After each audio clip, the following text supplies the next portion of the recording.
I call the meeting of the San Juan Unified School District Board of Education to order. The meeting is being audio and video recorded, and the recording may capture sounds and images of those attending this meeting. The recording will be posted on the district website. Good afternoon and welcome. I am Michael McKibben, Board President. To my right is Ms. Zima Creason, Board Vice President. To her right is Ms. Pam Costa, Board Clerk. To her right is Mr. Saul Hernandez and Ms. Paula Villasquez, Board Members. To my left is Deputy Superintendent Melissa Bassanelli, and to her left is Board Administrative Assistant Stephanie Cunningham. This afternoon, we will start with a workshop regarding the Katherine Johnson Middle School Environmental Impact Report. Mr. Camarda.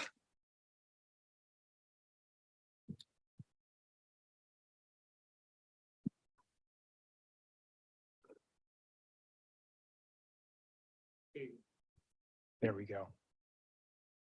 Test 1, 2. Okay, got it. Good afternoon, and thank you, President McKibben, members of the board, Superintendent Bassanelli, and Ms. Cunningham. Tonight's workshop, or today's workshop, is a discussion item. It's also an action item, and I'd like to read that action item before we get started for the board, and then we'll get into the actual workshop.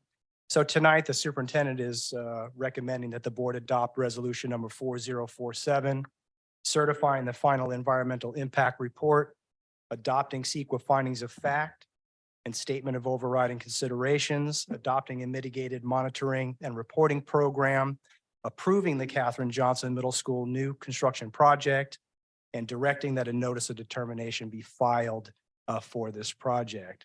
So first off, I'd like to take this time to thank the board for dedicating an entire workshop to this. It's a very complex subject, the environmental impact report for Katherine Johnson Middle School. So I want to take the time to thank the board for setting aside an hour and a half for this discussion and the action. Board members, for the past several months, we have been engaged in the pre-design and pre-construction activities for the proposed project. And part of that activity includes the preparation of the environmental impact report. And some of the steps that we'll take, I'm going to go to a 50,000-foot level, and you're going to hear much more from our team here and our team of in-house team, and also our team of consultants. So pursuant to the California Environmental Quality Act, a notice of preparation of an environmental impact report was circulated to the state clearinghouse, responsible and trustee agencies, interested parties, and other organizations. And subsequently, a draft environmental impact report was circulated for public review and comments starting on September 15th of 2022. There was a 45 public day review period, and that period ended October 31st of 2022. And then on November 4th, a final environmental impact report containing minor edits to the text of the draft EIR and responses to all the comments that we received was published, and a notice of completion was posted to the state clearinghouse on November 8th of 2022. We're going to approach tonight's workshop in 3 different areas. You're going to hear from Laura Noss. She is the design principal, architect, and education practice leader for Lionakis. Laura has been in this career for over 30 years, and her main focus as the educational practice leader has been the design and the planning of California's public schools in the billions of dollars. So Laura is assisting in the design and the architect of record for Katherine Johnson Middle School. The second part of that you're going to hear from is Matthew Gherkin. It is to the right of Laura Noss. And Mr. Gherkin is an urban and environmental planner and associate vice president with the consulting firm AECOM. And for the last 20 years, Mr. Gherkin has assisted agencies throughout California with planning, development entitlements, environmental review, and including dozens of public school projects. And then finally, you're going to hear from CEQA legal counsel, Ms. Sabrina Teller, which is to the right of Mr. Gherkin.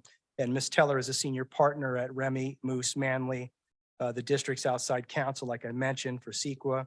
She's advised us on and assisted the district staff regarding CEQA compliance and for the Katherine Johnson project and for other projects within the San Juan Unified School District bond program. So I introduced the 4 outside consultants, and then internally we have Mr. Nick Arps, who is the director of facilities. He's responsible for facilitating the construction and the bond program. And to the right of Mr. Arps is Miss Martha Estrada. She works for Kitchell, and she is involved in the program and construction management of various projects, and now on the Catherine Johnson Middle School project. So we're going to look at those three areas, and then we feel free to ask questions throughout the presentations. You can save them to after the presentation, or you can ask them throughout the presentation in an informal manner if you like. So I'm going to go ahead and turn it over to Ms. Noss to talk about the design intent that informed the EIR and also some of the CDE requirements as well. So Ms. Noss.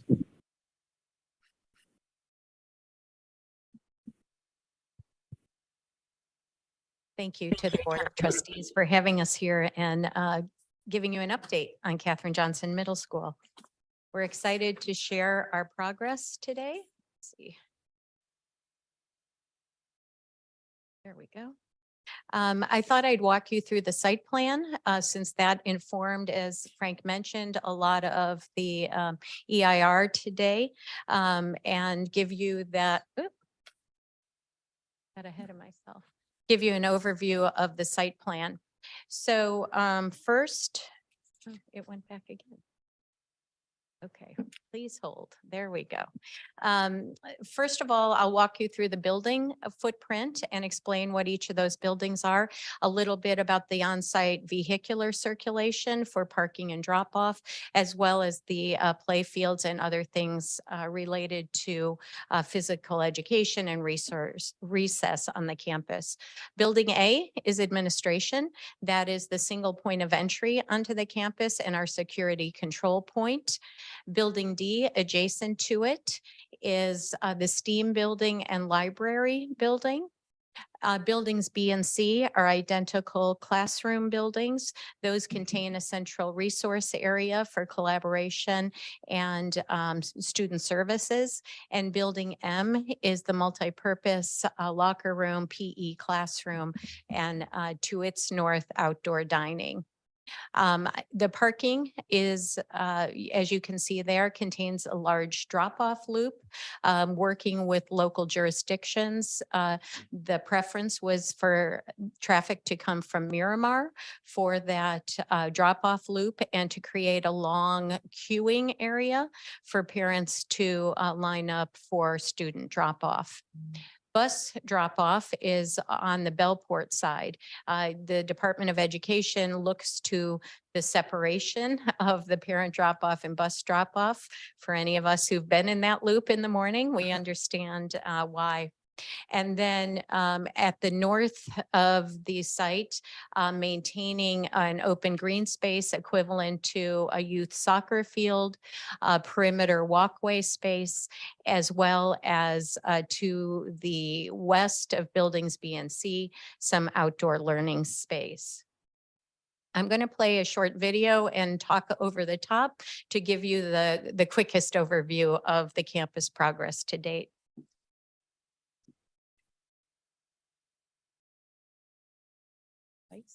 Maybe.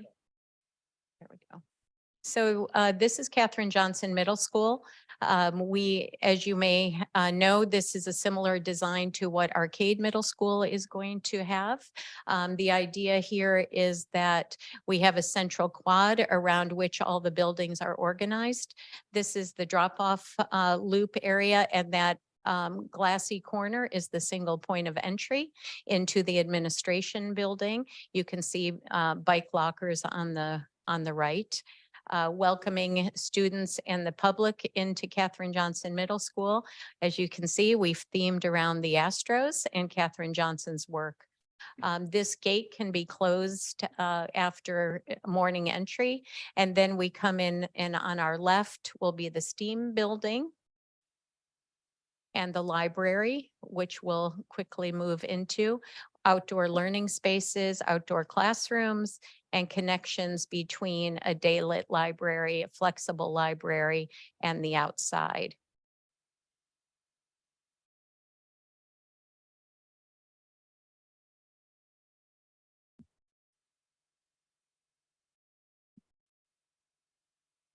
As we move into the classroom wings, You'll see in the center of each of the classrooms that we do have an open, this is outdoor learning space along the creek.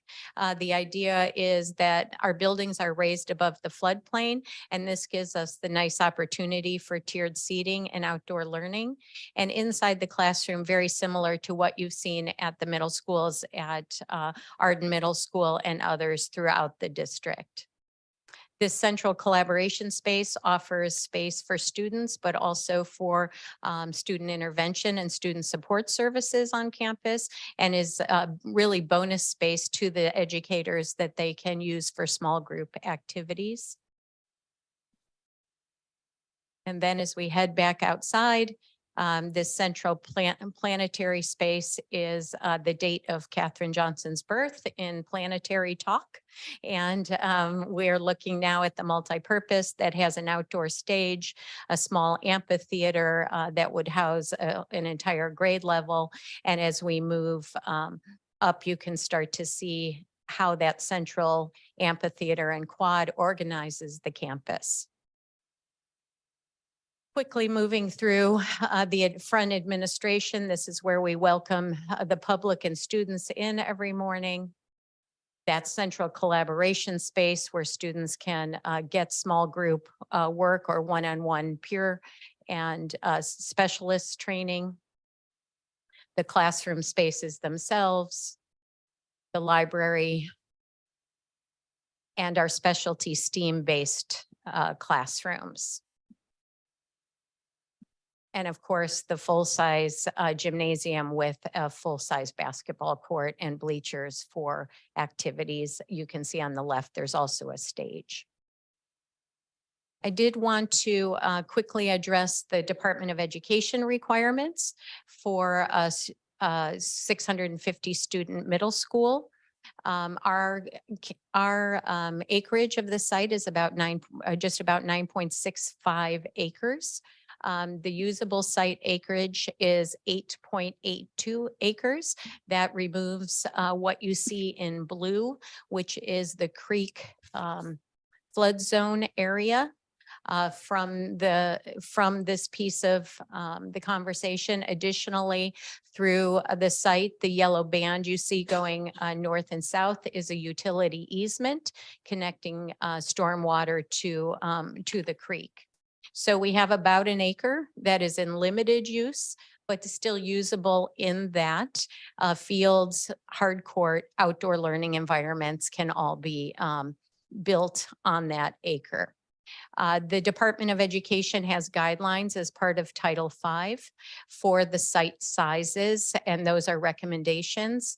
And if you are below those recommendations by a factor of 70% or less, then the district must provide a physical education plan to the Department of Education. We're at 74% with our model, but throughout the state, for any of you who visited schools in different parts of the state, you've seen schools on all sorts of site sizes, and the accommodations that are made may be anything as extreme as a rooftop playground area to smaller site amenities. So with the full-size basketball court, a separate PE classroom, our hard court soccer field, and perimeter running track, those PE requirements are significantly addressed here.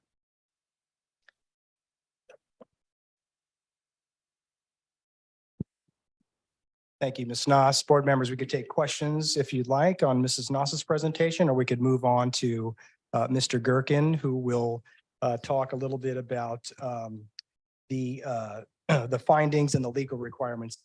Actually, it's the process and the findings. It's up to the board's purview if they would like to ask questions now, or if they would like to wait till the end. Are there any questions this time? I'm fine waiting at the end. I'm okay waiting. Okay, very good. We will proceed. All right, thanks, Frank. Thanks, Laura. Good description. President McKibben, members of the board, Superintendent Bassanelli, Ms. Cunningham, thanks for entertaining a short discussion of the California Environmental Quality Act process. And obviously, I'm here to answer additional questions that you have afterward. California Environmental Quality Act is essentially a disclosure law. It requires lead agencies like cities, counties, school districts before embarking on a project that requires discretionary review to disclose the environmental impacts, to identify feasible ways to reduce environmental impacts. And that's what the environmental document for this project does. It informs decision-making, but the EIR itself doesn't recommend approval or denial of the project. It's about disclosure of environmental effects. As Frank mentioned, there's a lot of public process to this, noticing before we start, notice of preparation, comments on the draft environmental impact report after the public review period that you see displayed on the screen, and then written responses to each one of those responses, comments on the draft environmental impact report. I wanted to share a quick summary of what the draft environmental impact report says. It's a comprehensive analysis. It looks at all 20 impact areas, all 20 topics that we investigate under CEQA.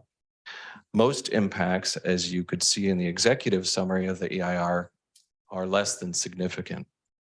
A few impacts would be mitigated to a less than significant level, those relating to light spillage, nesting birds, tree impacts, cultural resources, construction traffic, paleontological resources, drainage, and hazardous materials. Each one of those areas, there's feasible mitigation to address those impacts to a less than significant level. There are two impacts, however, that we have called out as significant and unavoidable, and they relate to construction noise, temporary construction noise, and also operational noise, specifically related to the use of an outdoor play area that's near residences in the vicinity. When this happens, when we have significant unavoidable impacts, then that requires a statement of overriding considerations. Doesn't require that the board would deny the project or wouldn't approve the project, but simply requires a discussion of the overriding benefits of the project, of the middle school project, notwithstanding the presence of significant environmental effects. So that document is prepared for your consideration this afternoon. The EIR also looks at cumulative impacts. That means what are the impacts of this middle school project if you pair them with impacts of other projects in the past going on at the same time in the vicinity. And finally, the environmental impact report examines different alternatives, specifically the no project alternative, what would happen if this middle school was not approved. And also the EIR looks at a reduced footprint, a reduced size Katherine Johnson Middle School at the same site.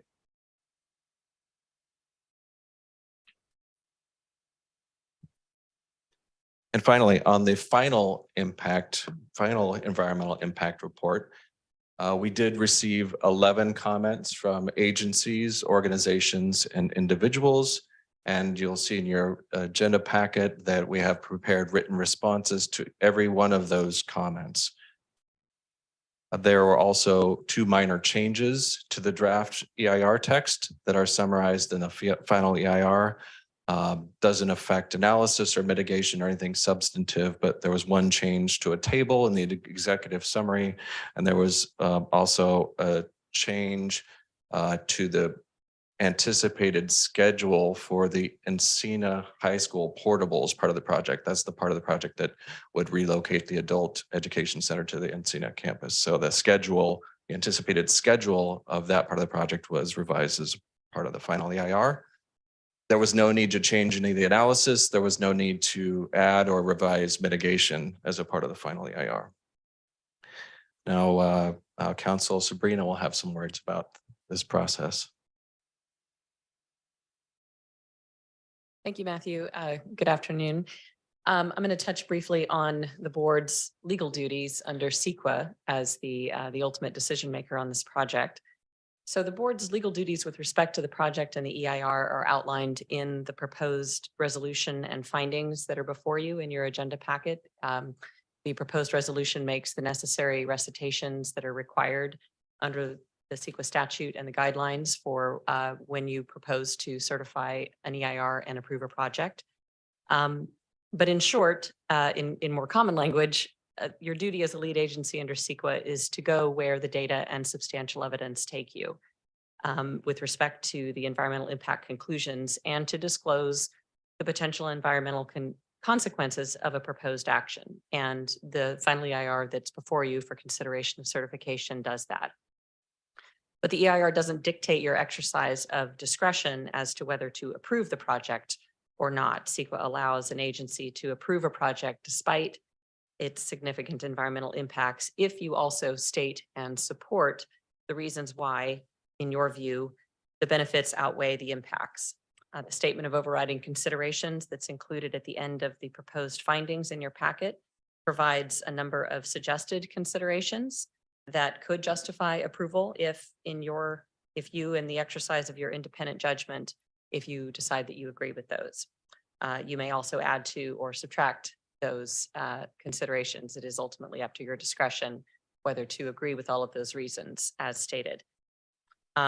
Ultimately, in my opinion, the district has fully complied with both the substance and the mandatory procedures of CEQA in preparing the CIR and in conducting the public review process.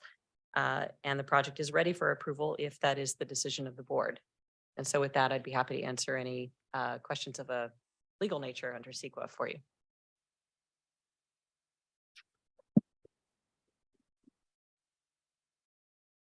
The board members, thank you. Thank you, Ms. Taylor, Mr. Gherkin, Ms. Noss, for your presentation. We are available to take any questions that the board may have. Again, once again, if there are any questions.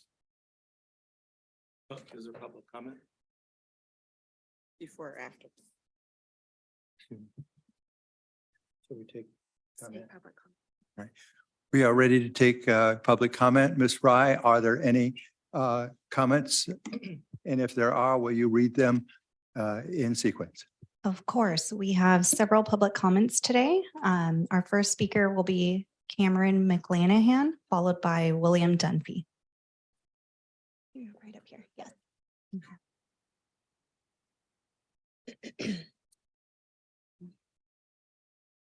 Hello, thank you for hearing us out. I live literally I'm the closest person to Will you that. new state your school. name first? Oh, and- sorry. My name is Cameron McClanahan. I live as close to the new property as anyone could. My house was on all of their maps. I was kind of curious on a few aspects of it because I know they've changed the plans. Looks like there's like 3 or 4 drawings of what they have. And it looks like they had eliminated the roadway going through Miramar all the way to the other side. So all the traffic is going to be literally going down a small, quiet residential street. Most of their other middle schools are on major intersections. You look at Arden Middle School, Arcade Middle School. Those are both very close to where I live. And there doesn't necessarily seem to be any response or action from when we've asked on what their plan is. It's going to be very hectic with 600 students, potentially 600 cars driving down our street. And then the other part I wanted to ask a question on is they were given the property right next to my house, which was like a little dead end. And I haven't really seen what that plan is for that side, because that's how I access the side of my house as well. And I was wondering if they have the plans, if there's a way to see how I'd have access to my own house, and if they have any plans to deal with the traffic, because that's a lot of cars coming through on that side. The original plan, like I said, had the drive-through, and obviously they realized that other side, you can barely fit 1 car down already. So they obviously eliminated it, and there doesn't seem to be much thought besides trying to jam a campus right there. I lived in this neighborhood. Assume that's time. Thank you very much. No worries, thank you. Next, we'll have William Dunphy, followed by Amy Chafin.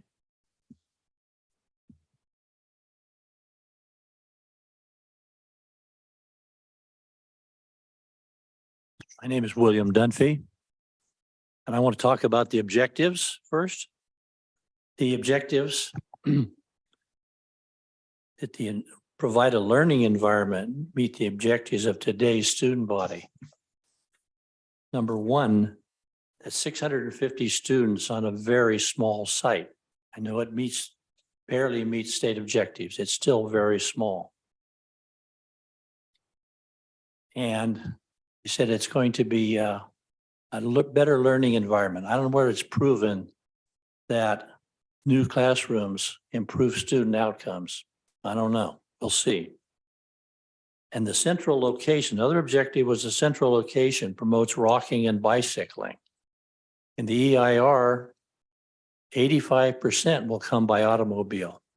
So it's not going to provide anything for walking and bicycling. And the very few 7% that come, if they have to cross any of those busy streets, El Camino, Fulton, Marconi, it's a very dangerous situation. And I see no mitigation for any of those problems. The worst thing that my neighbor just mentioned is the 447 cars, which the EIR states will be coming into our neighborhood. It's one thing in the morning where they're moving a little bit, getting those cars out to El Camino from those dead end streets, Kent and Bellport. It's a major problem, never addressed. The second thing in the afternoon, if anybody goes by any of these local schools, you'll see them all backed up in the afternoon. They come early and idle. There's going to be a lot of cars sitting around those narrow streets. No place to go. It's going to be a major problem. Anyway, I have other comments on the noise. It's a major problem for me. I've run out of time. I'd like you to be able to move that site. Thank you very much. Next, we'll have Amy Chafin, followed by Michael Seaman.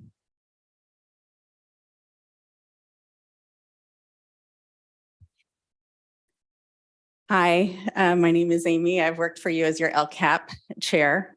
In a nutshell, this project in EIR gives short shrift to historically marginalized students. It's an undersized campus, and the EIR does not adequately address safe student arrival and departure. Before this board approves the relocation of Catherine Johnson and the redrawing of middle school boundary lines, which will impact most property owners on the west side of San Juan Unified, the following should be considered. Property owners impacted by redrawn school boundaries must be notified. Keeping constituents in the dark is bad governance. The district conducted a study to consider what students want. The results, most sixth graders wanted to keep Catherine Johnson on the Encina campus. Please listen to students. A number of us have found that Catherine Johnson parents have not even been informed of the impending move to the new school site location. Please let parents know. Most importantly, I'm here today to talk with you about student safety in the context of the moving campus. The EIR, up for your approval today, fails to even remotely address how under-resourced, historically marginalized students will safely walk to school. To expect them to walk from the Encina neighborhood to the proposed Creekside site 2.2 miles away across busy thoroughfares is reckless. It is a dangerous trek for middle schoolers, coupled with the inevitable traffic that will pile up on regional arteries near the campus. This raises many questions. Here are a few. Will Catherine Johnson students be required to walk 2.2 miles to get to their new school location?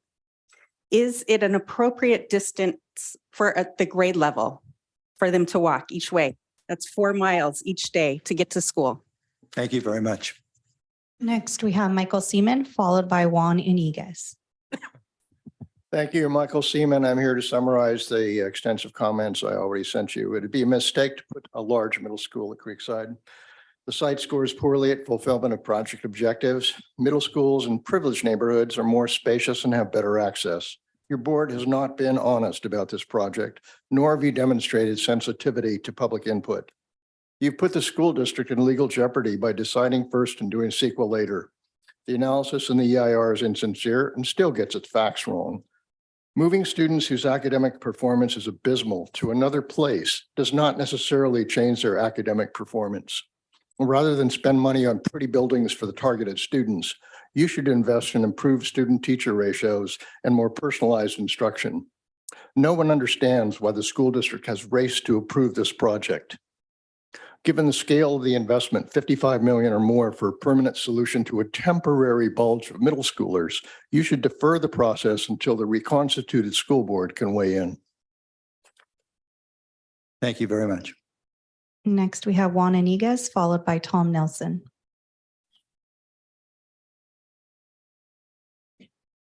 Thank you for pronouncing my name correctly. My name is Juan Iniguez. I wanted to let you know that I feel strongly that your efforts to build a middle school at Creekside are a new low in arrogance, irresponsible stewardship, and a lack of transparency. Once again, low-income marginalized students and their families are going to be victimized by your malfeasance. The district has not studied in good faith other possible site alternatives. The comment period of the draft environmental impact report expired a mere 2 weeks ago, yet you are prepared to accept the DEIR and vote for approval of the entire project today without a thorough examination of the extensive comments submitted by the public. You are denying newly elected board members the opportunity to study and vote upon the proposal. Why the rush?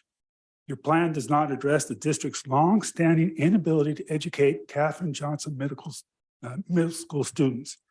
You may be successful in burying their scores amongst other students in a new setting, but your plan does nothing to raise their scores. The district has no alternative plans for students from low-income families to traverse busy and dangerous streets such as El Camino, Fulton, Alta Arden, and Arden. Some of these streets do not have completed sidewalks on both sides. None are safe for bicycles. Virtually all of them are dotted with homeless campers. I ask you, would you subject your children to these conditions? Why do I speak confidently about your malfeasance? About a month ago, I handed out flyers to KJMS parents as they were picking up their students after school. Not one of them, and I repeat, not one of them knew about your plans for the Creekside Middle School project. Thank you. Our next you. public comment is from Tom Nelson. Thank you. My comments are mostly around process. Creekside would be a major facility. The district creates plans to not make mistakes in its decision-making processes. The district also has a facilities committee. That facilities committee is a resource so that mistakes are avoided in major facilities projects. Neither the facilities master plan nor the facilities committee have been involved in the planning of a major facility at Creekside. The district is increasing its risk of failing by not following processes it has used in the past. Those processes of analyzing facility needs in its facilities master plan and also having its facilities committee examine facilities plans. Thank you. And Dr. McKibben, that is our final public comment. Thank you very much.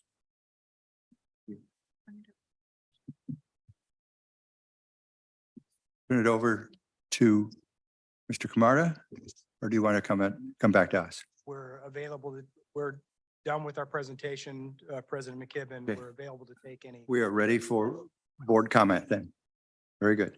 Who would like to begin? Ms. Fiasco. I will go ahead and start, but I may have some additional comments and questions afterwards. I think just more broadly, Mr. Camarda and the team, could you just describe kind of bigger picture where the EIR fall and where we are at the point of this process and where it falls into the entire kind of the broader project as a whole? In particular, if you could also speak to kind of future opportunities for input from our community and kind of where this stage lies in the process more broadly. I'm going to defer to Mr. Gherkin about where we are in the process, but as far as additional information, if the board so approves this project, there will be additional community held meetings with the neighborhood and with the constituents of Katherine Johnson Middle School families to talk about some of the things that may be of interest to them.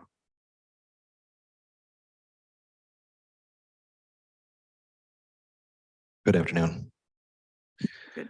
I'll just add that the only thing that survives after the CEQA process, after the California Environmental Quality Act process is through, is a document called the Mitigation Monitoring and Reporting Program. Frank mentioned that as one of the items that you'll adopt.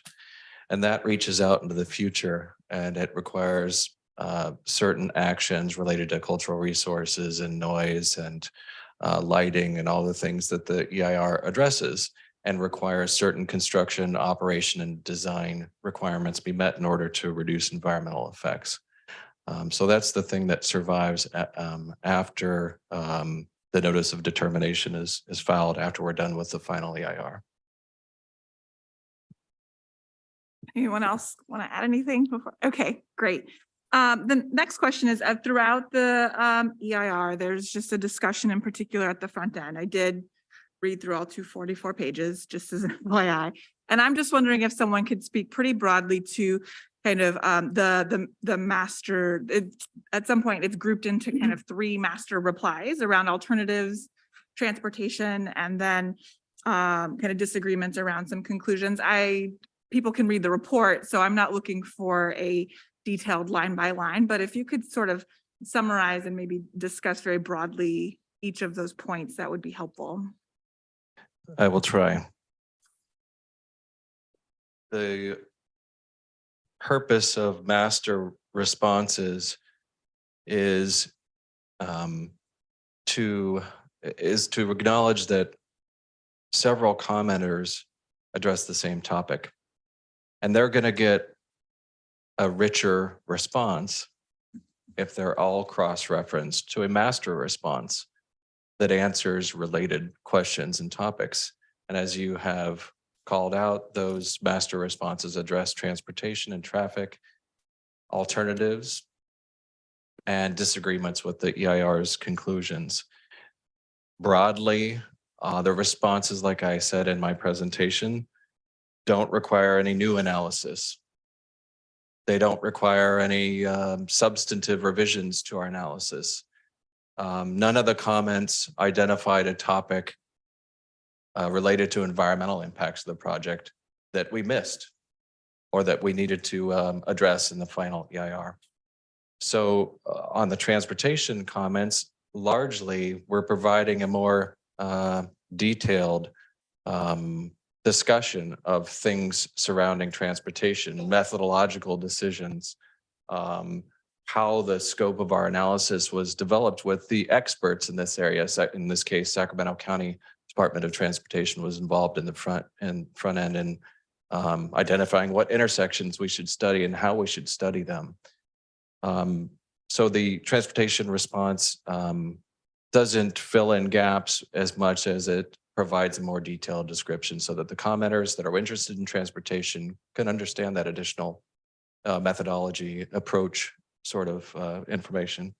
Alternatives is similar, except that it also explains the CEQA parameters of alternatives. So to use sort of lay language here, we don't need to and we shouldn't study every single possible machination, every single possible alternative approach on how these educational needs might be met. We need to look at alternatives that are potentially feasible, that could possibly work, and they address environmental effects. And so that's a lot of what the master response and alternatives is, to help people understand what our charge is under the law for studying alternatives. And finally, several commenters just offered different opinions on the findings of the environmental impact report. That is 100% fine. We have technical experts that we used in every one of those 20 topic areas I mentioned that we studied. Not all technical experts agree on every single topic. And so our job is to provide analysis, rigorous analysis, back our findings up with substantial evidence. It doesn't mean that every single other person who might look at exactly the same facts would come up with the same conclusion. And that's the long and short of the master response that deals with differences in opinion on the EIR's conclusion. I hope that is responsive to your question, but it was a big question. It was, and I thank you. And I did, as noted, when I digging through the EIR, there were 11 comment or letters received from various agencies, neighbors and individuals with a total of 234 comments that were made and replied to. And in terms of the responsiveness to the scope of responsibility within the EIR, I think they were all adequately responded to. Do I think that the project sort of currently as is 100% perfect? Absolutely not, but we're in one stage of a long process here. And in terms of being responsive to the EIR and the role that it plays at this point in time, I was satisfied with the way the report was laid out and addressed some of the concerns and questions. I think the only thing I would want to note is, in particular in the SMUD comments, I think there were a lot of components there that sort of anticipated cooperation. I have no reason to believe why we wouldn't engage in that. And Mr. Camarda, I don't know if you or Mr. Arps want to comment on that particular piece, but we have a great partnership with SMUD. I think when the time is appropriate in this project, we would engage with them appropriately. And I think in terms of kind of discussion around other kind of biological assessments, kind of the bird impact components, the planning and the habitat resources, a lot of what is currently developed, right, will still sort of be there. We're not expanding significantly beyond the current development components. I think another part moving forward that I would love a little bit more discussion and kind of back and forth is just, to the extent possible, that operational noise mitigation piece. But again, does that, we've heard, of course, from our neighbors, and there'll be more opportunities for their engagement. Is it within sort of the considerations of the EIR or reason to reject that? I don't see it as such. So look forward to sort of continued discussions on that piece. And then I do have one additional question, and I'll cede the mic to someone else, but may have some additional ones at the end, which is just, and this is directed to Mr. Camarda, and I think it's a continuing discussion. So I don't mean to put you on the spot, and if you don't have the answer right now, but can you more broadly discuss sort of future discussions around middle school boundaries and how it would sort of impact this particular facilities? Sure. It's a great question, Ms. Vasquez. I think what we're looking at is how do we serve students in the West End location from the northwest side of our district service boundary area and the southwest side of that area. So we're looking at the main driver of this first and foremost is the separation of the 612 model. So that necessitates the creation of a new middle school, and that's where we've landed at Creekside, at the Creekside location, proposing to land at Creekside. So this proposed middle school is placed in a geographical location that in the northwest side to be able to serve about 650 students at the Katherine Johnson Middle School location, which would be much closer to their existing boundaried area, right? And then the Arden Middle School will serve on the southwest end of the district. So we'll have two comprehensive middle schools in two very specific geographical locations, serving population densities in the north and the south. Those boundaries needs to still be looked at. So we'll be adjusting those boundaries to serve south and north. And we'll be adjusting boundaries to ensure that we have the correct capacity versus what our resident boundary student counts will be at the time when we start doing the mapping of where our students that we project that are be coming from these particular areas. So we'll be doing that for all of our middle schools. There is opportunity to match residential students at Churchill Middle School, Arcade, Katherine Johnson, Arden, and Sierra Oaks.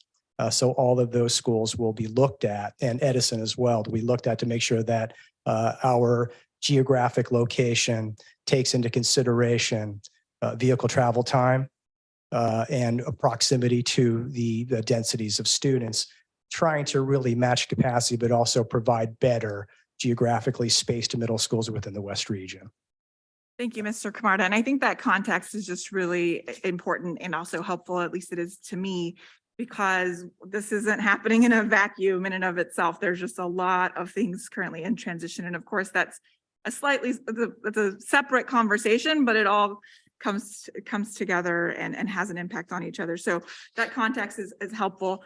And just one final comment, I actually meant to make it during the discussion about particularly alternatives. One of many alternatives that were discussed throughout the document was portable units at Encina. And I just want to publicly state that's not an option. As far like that is not an option I would support, having been to that campus many, many times. One, I mean, portables are supposed to be temporary in nature, but the students at that site, that entire site deserves better than that. And so portables were not a start. And so I know there's a lot of discussion and use of the word equity and other items that came up during public comment, but some of the alternatives there are not alternatives that I would personally be supportive of, and wanted to make sure that that was clear. I will now turn it over to my colleagues. Thanks. Thank you need that. Okay. Mr. Hernandez. Thank you. I just will be very brief, and I will address two of the comments that were made here tonight. And I just would like the committee, for us during this hearing to know that there was a study done by Nina Mancini, and this survey took over a year. Is that correct? A year? And it was completely focused on Katherine Johnson and Encina. She did an exclusive study as to basically what's going on and how do we make it better. And let me just tell you, my personal opinion from that study was that these kids want their own school. As you know, they share dirt as we know now. Okay.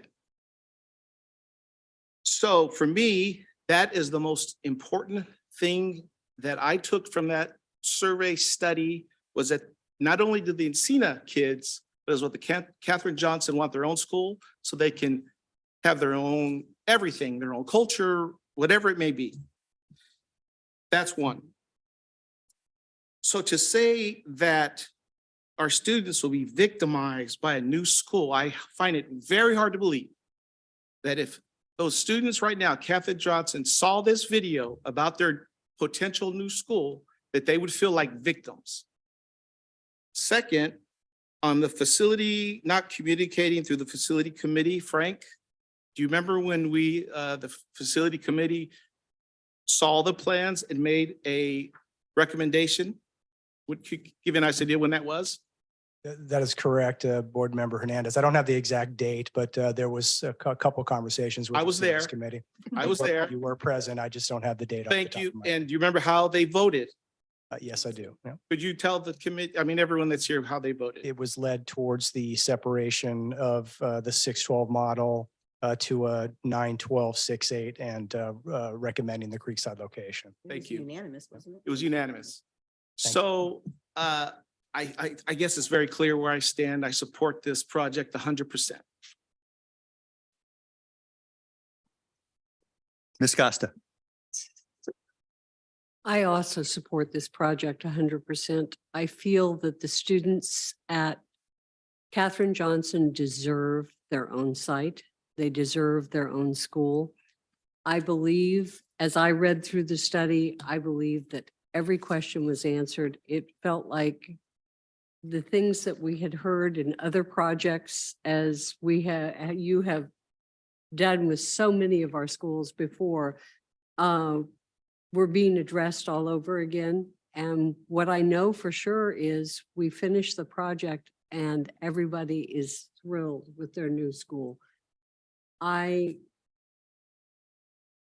totally sympathize with the comments about construction noise. Having been a principal on a site where construction went on overhead while we were in session, and Also being a teacher at a site where they actually were putting the next section next to my classroom and jacking up the building as I was teaching in the classroom.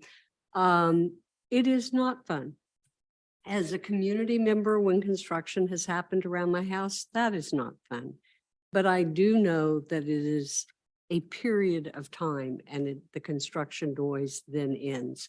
I also know how respectful our construction crews have been to our communities, and I am very grateful for that, for the reports that we've received back. So as I look at that, and then the concept of there will be noise from children, I hope to the day I die, I always hear the noise from children, no matter where I am. And I think that having students in an environment that allows them the opportunity to receive the very best is what we want to go forward with. Ms. Creason.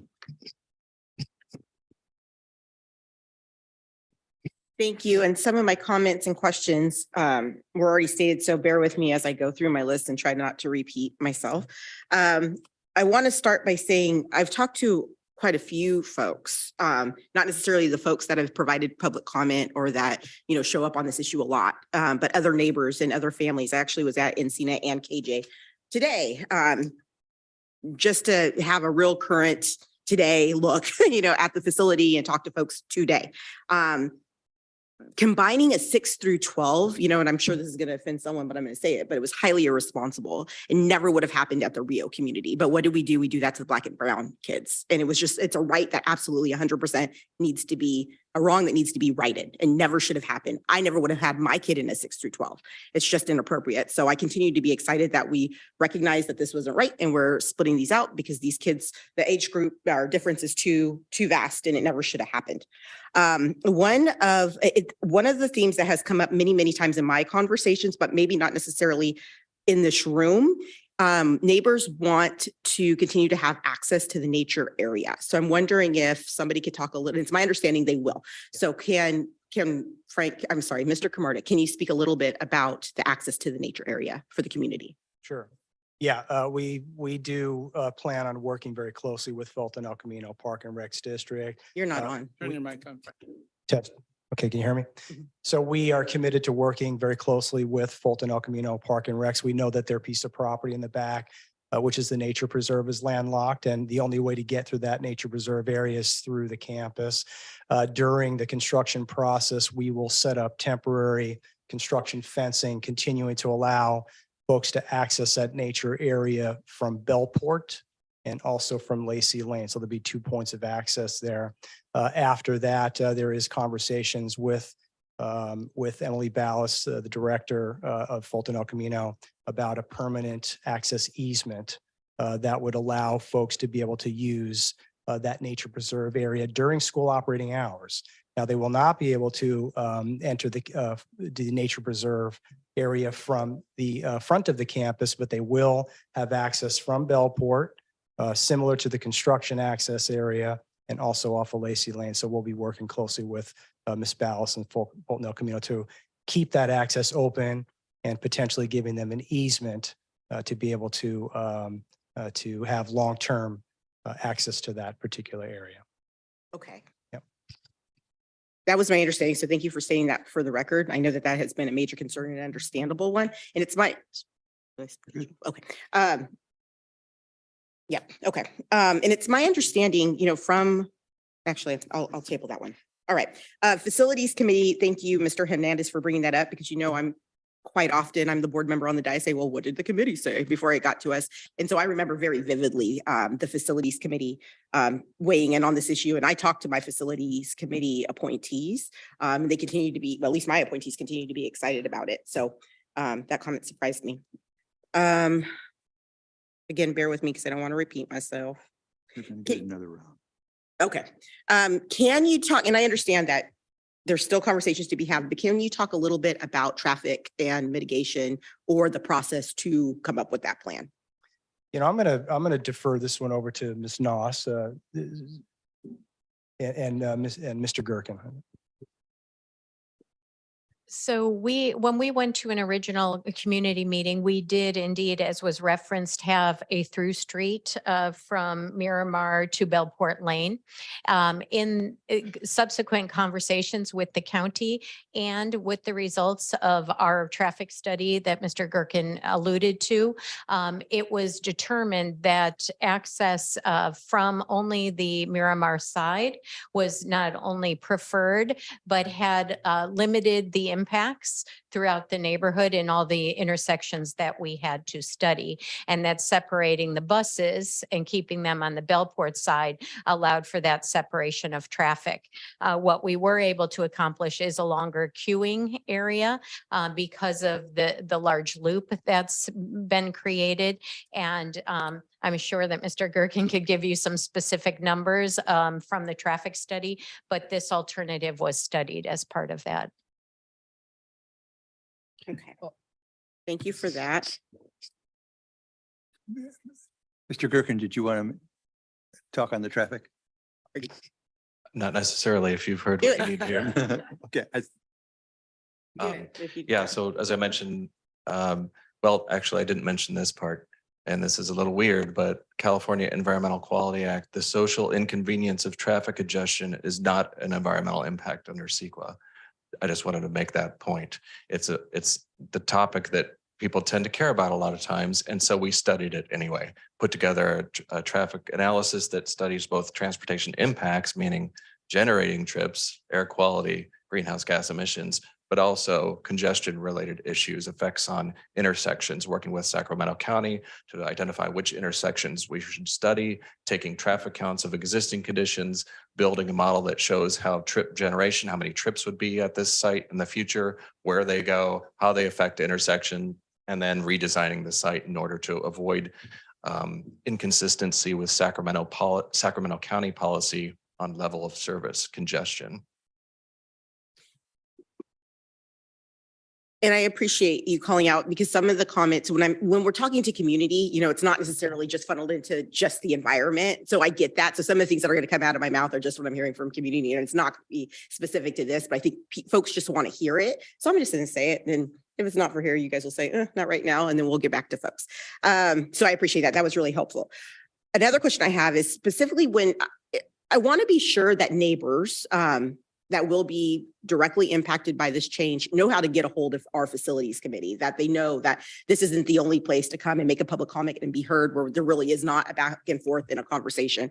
So I just want to, I guess, ask the question, you know, do neighbors know that they could call our facilities committee and how our facilities leads our department and ask questions and get them answered? Can we talk a little bit more how we're doing that outreach to neighbors? Yeah, I'm going to have Mr. Arps discuss that as well. So yes, on our webpage, as well as the flyers that we've sent out, we have our emailing address for the community members to reach us. It goes to the emails go to a number of people's, myself, including communications and one of our assistants. So it does have eyes on it when it comes in. It doesn't get lost in there. As well as we continue as we do these community meetings, have sign-in sheets for phone numbers, emails, just so we can keep contact with the neighborhood. Obviously, email is the easiest way, but we do rely on flyers just because sometimes we don't get the broad neighborhood that we need to at some of the meetings. So we do hand out door flyers on those. No.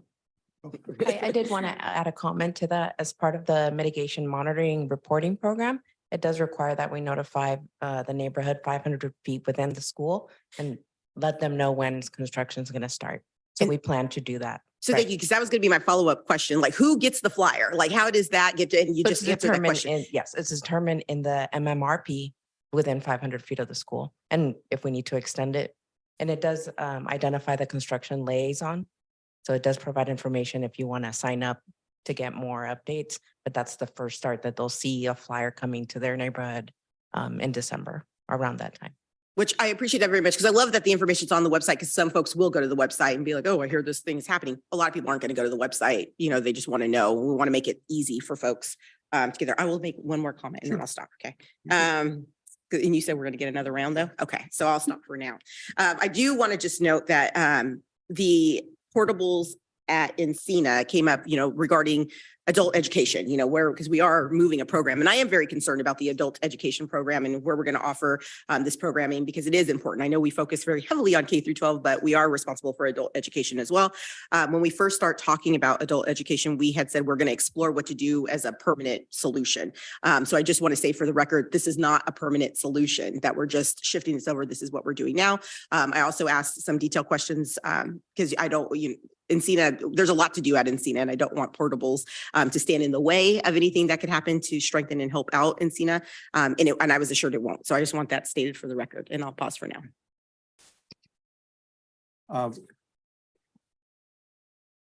Just so, sorry. So, we're going to do one more round of the board and then Ms. Bassanelli, then we'll turn it back to Mr. Camarda for us to close. But Ms. Fiascas. I just briefly wanted to add, I said at the outset that I didn't think that the project was 100% perfect. I think I'm at like 90%. I just wanted to make that clear. Like, it has my full support. I think traffic has definitely been covered. And so I wanted to just echo that piece. But I think in addition to adding to the traffic, the one thing that stood out to me that I don't think is within the purview of specifically the kind of EIR process, but there is kind of a deliberate or a very clear call out in the document just about the challenges of parking that will exist there and the just straight numbers, how it's not adequate. And so I know there's a lot of different stages there. And so I just wanted to say, fully say I'm still very, very supportive of the project. I think we're still at a point in time where we will kind of continue to take input and mitigate some of the key concerns that have been brought up at different points and stages in the process, but wanted to make that clear on my own behalf. Thanks. Mr. Hernandez. I feel this is 100% win-win for our kids at Catherine Johnson, as they will have their own school, their own place, to be able to call their own and to be able to identify with this facility and help them in their educational pursuits. Ms. Costa. I have no additional comments. Ms. Creasy. Okay, you're gonna love this. It's gonna be quick. It's very focused on the environment. So just one last comment I wanted to bring up and just raise awareness and uplift is Wilton Rancheria did have comment, it sounds like, and they approved the mitigated measures. Is that accurate? Because I think that's incredibly important to uplift. I will answer for Mr. Gerken because he had to flee to another meeting. As part of the CEQA process, we are required to reach out when you're preparing an EIR. When you're preparing an EIR or a mitigated negative declaration, you are required by state law to reach out to potentially interested tribes. That happened here. And they have received all of the public notifications that they're required to. I don't have at the tip of my fingertips exactly what their response was, but there is a suite of mitigation measures here that addresses potential discovery of cultural resources and what to do and how to coordinate with the tribe if those are discovered. And it's a very standard measure, but it's very thorough. And they approved the mitigated measures that There is not a process to approve is to probably ask them to approve it, but they received the draft, they received notice of the draft EIR. They have an opportunity to comment. The proposed mitigation measures are in there. And if they have any objection to them, that's their opportunity to share them. And as I can recall, we didn't receive any comments from them objecting to those measures. Thank you. I can go ahead and add a little bit to that. We actually had 2 Zoom conference calls with them, walking through any of their concerns and how we were going to address them. And then we did a follow-up meeting showing them how we're going to address them, and they were suffice with that. Thank you. And I think, again, I just think it's important to, I honor tribal communities and they did have concerns and they were addressed. And so I think that that's really important to call out. Thank you.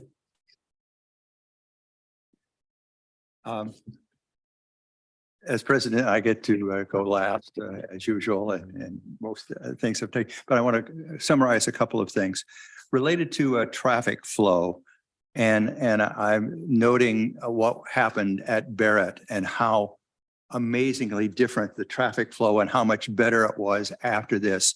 You talked a little bit about queuing on in the loop and so forth, and I didn't quite understand that. Can we talk a little bit about how you expect this kind of traffic flow to be similar to the other ones? And we've done 4 middle schools now, and in each case we have substantially improved the traffic flow as a result of our renovations and so forth. Can you talk a little bit more about that?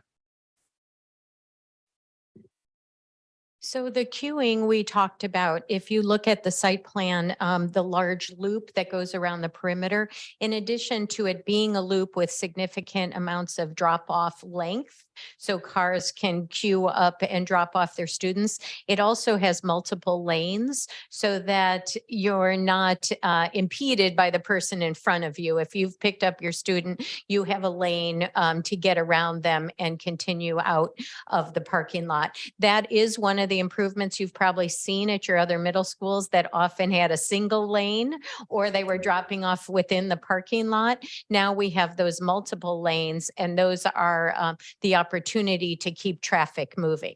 Now, the backup into the whole intention of that big queuing area is to get as many cars off of the streets as possible. Is it always successful? Target on the Target parking lot on Christmas Eve, right? It's hard to design it for every single possible outcome, but it is our intention and the goal of the traffic study that the amount of queuing is recommended and that we move forward with that. I don't know, Sabrina, have any? Yeah, having been one of those parents that was the traffic police that kept things moving through the K-8 that I was at that time and got yelled at more than a few times, that sort of thing. I appreciate having a flow and that sort of thing. And this sounds like you do indeed have that. Yeah, you still do it? I do too. Okay. The second thing I wanted to talk about was related to safety and both walking students and biking students. I heard it mentioned that the expectation was stated that there would be only 7% of our people walking or biking. Is that consistent with our other middle schools? It's hard to say without a particular traffic study for each of the middle schools. So primarily for this one, the data did suggest that about little over 7% would Little over be 7, okay. either walking, bicycling. I think the vehicle traffic will be the majority. And one of the things that was mentioned as I read this through, there were some places in the walking areas that there were not sidewalks and that sort of thing. Is there anything that the school can do, because it wouldn't be on school property, where there could be better possibilities of safety so that there would be continuous walking areas for students to school? Is there anything? President McKibben, I don't think I can really comment to the Department of Transportation or the county's plan. I know that it is an environmental justice area. Yes. And I know there is hyper focus on developing safe walking paths and bicycle traveling and pedestrian walking as well. We may be able to use that environmental justice notion to try to make sure that the sidewalks it's basically just the kinds of persuasion that we can do. You know, I can't speak to the DOT long-term plan. I know that they are focused on making sure that they improve pedestrian, access, bicycling and walking. But I couldn't tell you about timing. But it's possible that we might be talking to them. Absolutely. We already have been talking with them. Yes.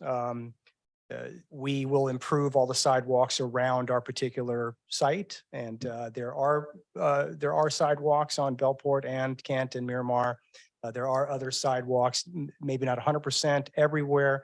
But I think if you look at within the entire county of where our kids are located, all of our schools, you're going to find some deficiencies within walking paths and sidewalks as well on most of the unincorporated areas of Sacramento County. But that is improving. We do see that all the time. We do see improvements. I think there was just a major improvement that was done by Howe Avenue and by Greer Avenue. So the county is making pedestrian and bicycling much more efficient. And directly to that, What's their plans Right. surrounding Catherine Johnson? I don't have that. But it is information. on our radar and we will continue to work on it. Correct. The other one did. I can Mr. add, Arps. yeah, I can add a little bit more to that. Currently, we're in conversations with Safe Schools, and they have a consultant that acts as a liaison with the county DOT and helps them with their grant writing for some of these funds for sidewalk improvement, green space improvements. So we've been coordinating with them on our projects and where we're at to help kind of focus them more on the trouble areas that they should be looking at as they develop their Thanks. plans. The other part of that was that, and maybe I'm dating myself, that sort of thing, but I was one of those who biked to school a lot. Will there be anything done, or is there anything we could do other than persuasion related to bike lanes going toward to and from schools? I think you'll notice on the main thoroughfares there that there are bike lanes that are installed to Marconi, El Camino. There are existing bike lanes. Off the top of my head, I want to say that it's a level 3, which is a level 3. And Laura, could you help me out with the level 2, level 3 differences between? Yeah.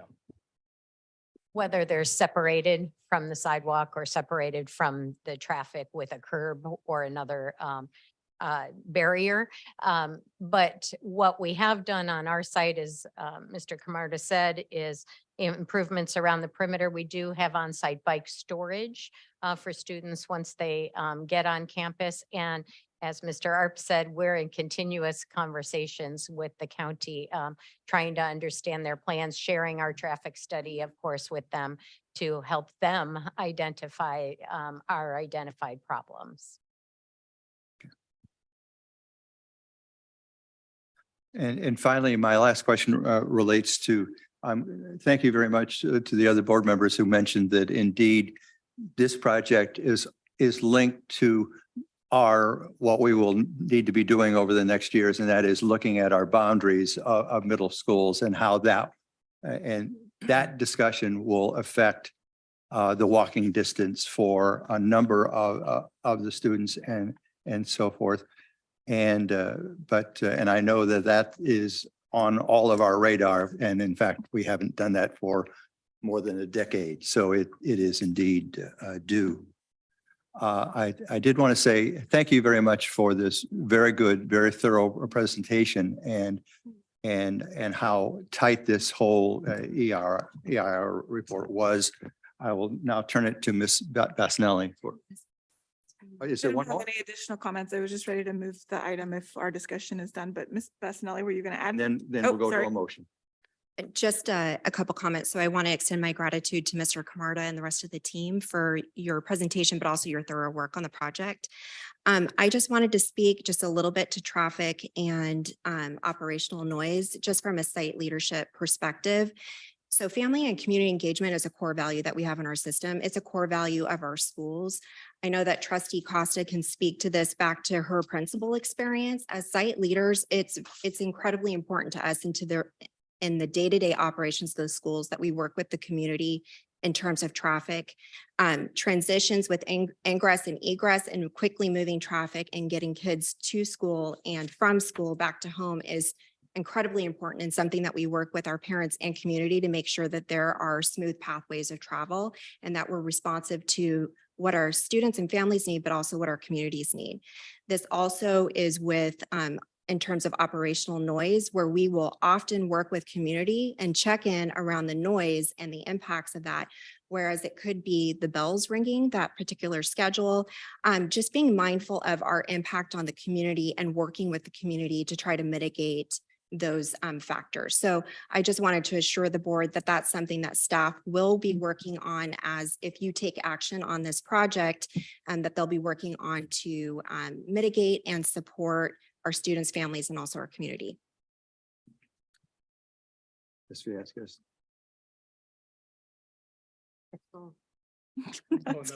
No, she I'm knows. sorry.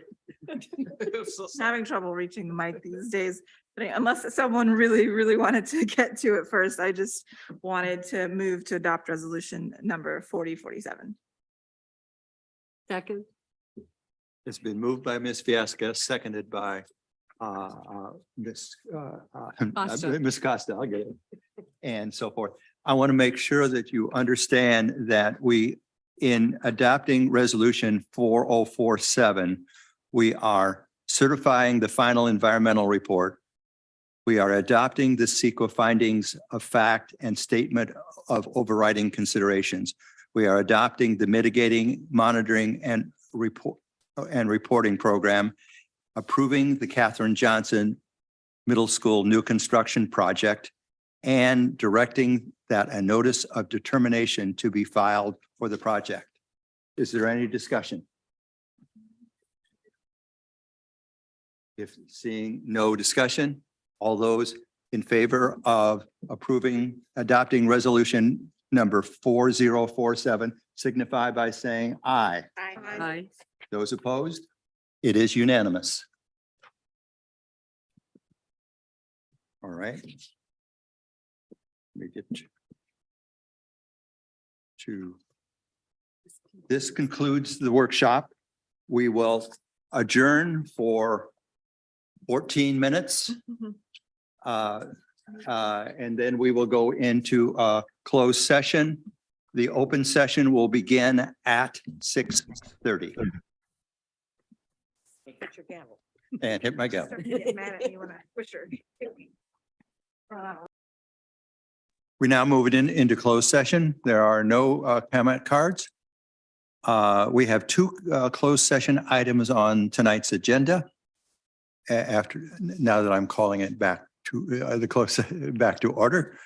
And the two closed session items are student expulsions in 7 cases, according to Education Code Section 48918 sub F, and personnel matters, public employee employment, Associate Superintendent Government Code Section 54957.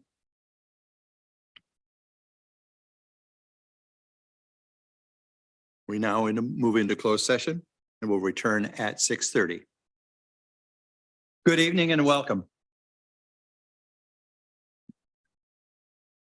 I call the meeting of the San Juan Unified District Board of Education back to order.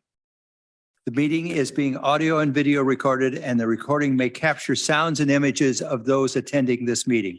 The recording will be posted on the district's website.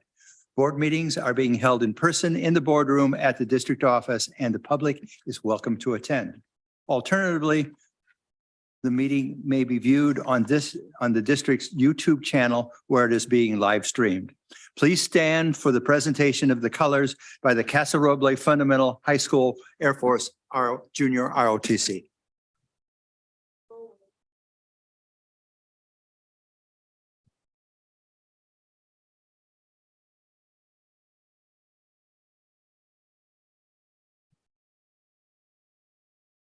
Forward, halt, ready, pace.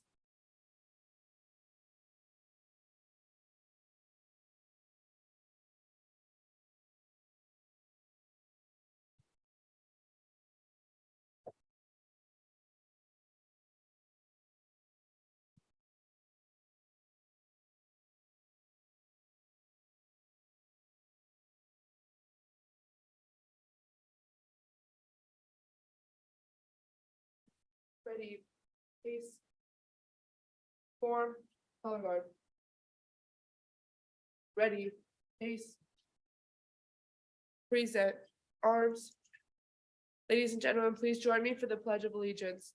I pledge allegiance to the flag of the United States of America and to the republic which stands one nation, God, indivisible, with liberty and justice. Order, arms, ready, pace, forward, march.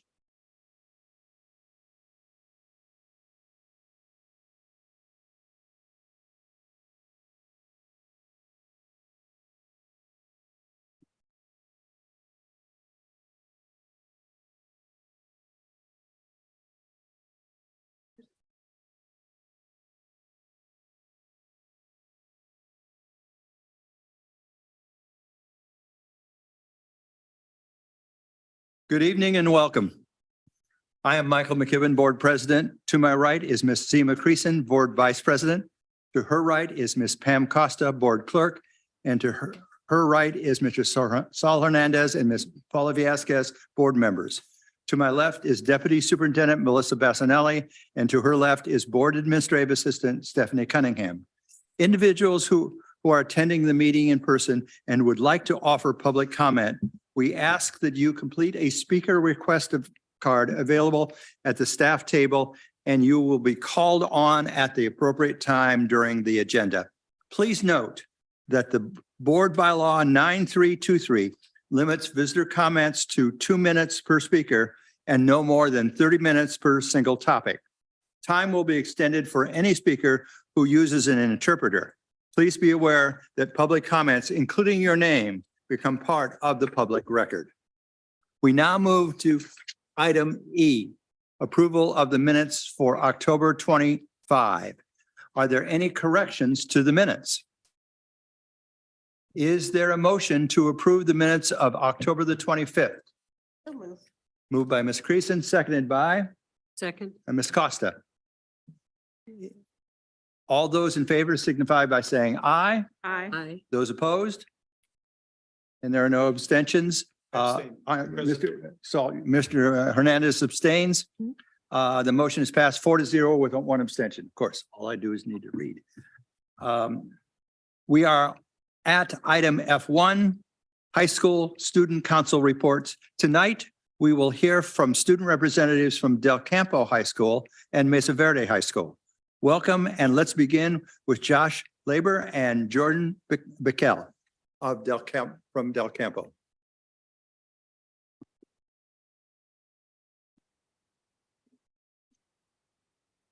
Good evening, President McKibben, members of the board, Superintendent Bassanelli, and Ms. Cunningham. I'm Josh Labor, and with me is Jordan Bickel from Del Campo High School. Thank you for inviting us to share what has been happening at Del Campo with you. To start the year off, Del Campo had our tradition of Luau Day and our first rally on August 12th. 3 weeks later, we hosted our first home football game against our rival Bella Vista. As well as the game, we also had our first Spirit Week and our back to school rally, which was Blue Out themed. Then came homecoming week at Del Campo. Student government worked weeks in advance to prepare for homecoming halls. The themes of the halls were Jungle Cruise for the freshmen, Pixie Hollow for the sophomores, Inside Out for the juniors, and Wreck-It Ralph for the seniors. The event ran all the way until Thursday morning, where the judges walked through the halls and Del Campo hosted viewing for the whole school and surrounding community. The winners of the halls were announced with the seniors winning. The rally went extremely well. It felt as though the whole school was engaged in homecoming. That Friday night, we hosted Rio Americano for the homecoming game, and the senior class royalty was announced in between the junior varsity and varsity football games. Finally, to end off the week, we sold 900 tickets, was the most tickets in a long time for our homecoming dance. We hosted the dance inside and it went extremely well. Following the week of homecoming, Del Campo also hosted the first ever Staff v. Staff charity basketball game. We hosted the staff of Bella Vista on Thursday, the 27th of October, and roughly 600 people attended the game. We sold tickets at the door and all proceeds were split between 2 charities, one being the Breast Cancer Research Foundation and the other being the National Institute of Drug Awareness. The game was full of energy and the stands on both sides of the court were filled with Del Campo students and family, as well as the Bella Vista community. After all the money was counted, the final total of money raised was $2,878. We hope to make this event an annual tradition between Del Campo and Bella Vista, as well as maybe implement more staff events throughout the school year. For the first time at Del Campo, dual enrollment classes are being offered to seniors. Dual enrollment allowed us to take classes at American River College while simultaneously getting credit for Del Campo. This is such a benefit because it gets you college credit without having to take a test like you have to in AP classes. Currently, English and psychology classes are being offered along with a couple electives. Starting next block, Del Campo will offer those classes along with sociology and statistics. Recently, there has been a new tardy policy implemented at our school. Every period that you are tardy, you must first go to the attendance office and get a pass before attending class. Instead of just getting a pass, now you get a sheet of paper that tells you how many warnings you have and what your consequences are. This new policy also immediately sends out an email to your guardians letting them know about your tardy. I think this policy is improving the attendance at our school. However, I know many kids are complaining that teachers are locking their doors. Many times I have had a classmate who are less than 10 seconds late, but the teachers lock and close the doors right as the bell rings, and then the classmate cannot return until standing in line at the attendance office for their pass. Attendance and tardies have been a longstanding issue among my peers on campus, and I believe since this policy has been established, there have been less tardies on campus. We appreciate your time and attention tonight, and we wish to invite you to our Harvest Festival coming up on Thursday, the 17th. It starts at 3:30 p.m. and will continue on until 7 at night. There will be games and food trucks. We have invited local elementary and middle school students and families from all throughout our community. Thank you again. Have a great night.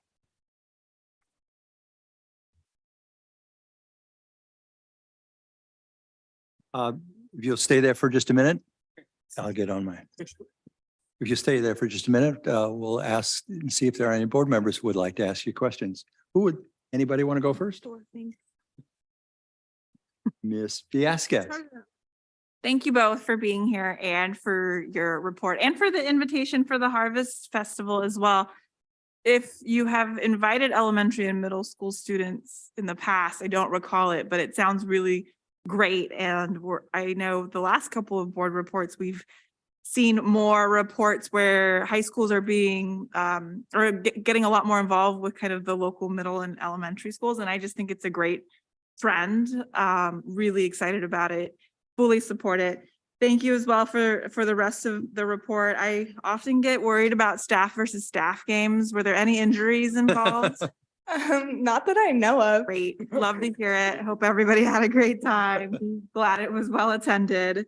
And also, are either of you participating in the dual enrollment program? I was excited to hear about it. That was exciting to hear too. Would love to hear a little more about your experience. Yeah, I think we both are. Oh, great. Yeah. What classes are you taking, if you don't mind me asking? I have English. I'm taking English 302, Psych 300, and then Statistics 300 in the spring. Oh, wow. Awesome. Well, keep up the good work and thanks for the report out on that too. Really appreciate it. Mr. Hernandez. Thank you. I just want to thank you for the report and very quickly, we appreciate the ability to be judges for the halls. That's a lot of fun. And like usual, DC, those halls are just amazing. So thank you. Ms. Creason. Thank you for the report. It's wonderful to see you. So I have to ask, you played Bella, who you said was your rival. Did you win? And the football game or the staff game? Football game.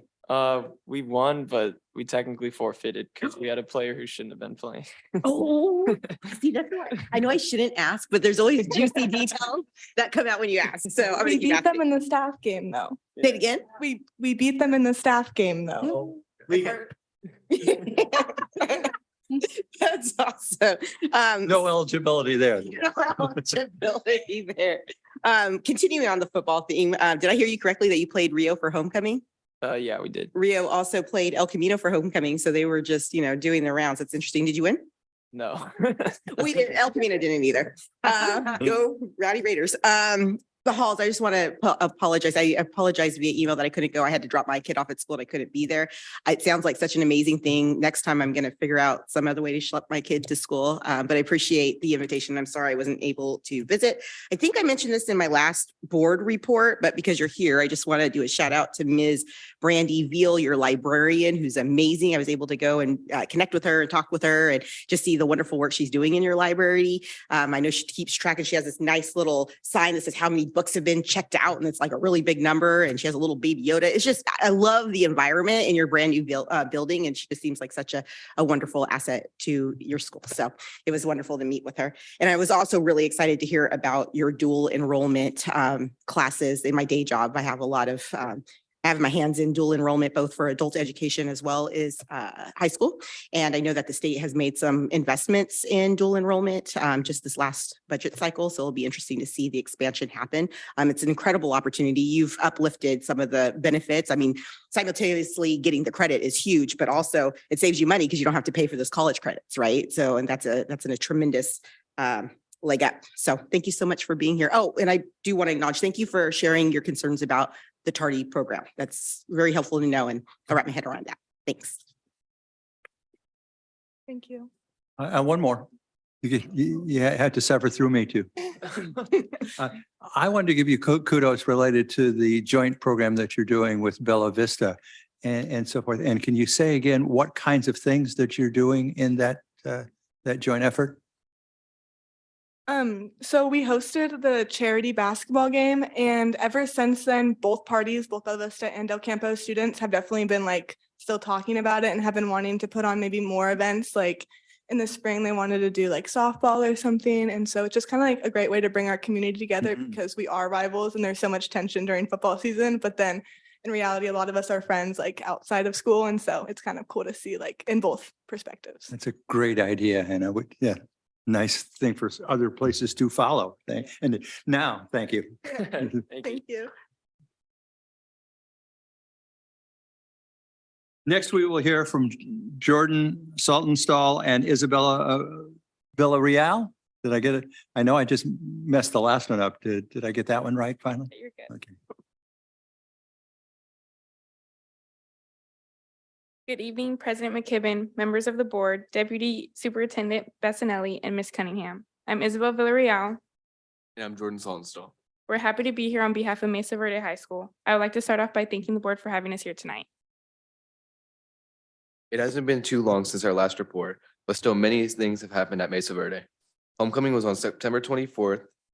In our last report, we mentioned our hall decorating contest. Sophomores ended up taking first place in the contest, with the seniors coming in second place. The week was really fun and festive. The dance was attended by well over a third of the school. All in all, it was a huge success. We can't wait to see how homecoming will be next year when we're able to play at our own brand new home stadium. Speaking of the stadium, it's looking like the softball field is almost complete. The mounds of dirt are getting leveled out, and we can really start to see the vision of what's to come. Our student athletes and student body as a whole are excited for the completion of that project. Fall sports are over and students are getting ready for winter sports. We seem to have a lot of returning athletes, and many of them are playing their second sport this school year. Soccer and basketball have all started conditioning. We're looking forward to winning seasons.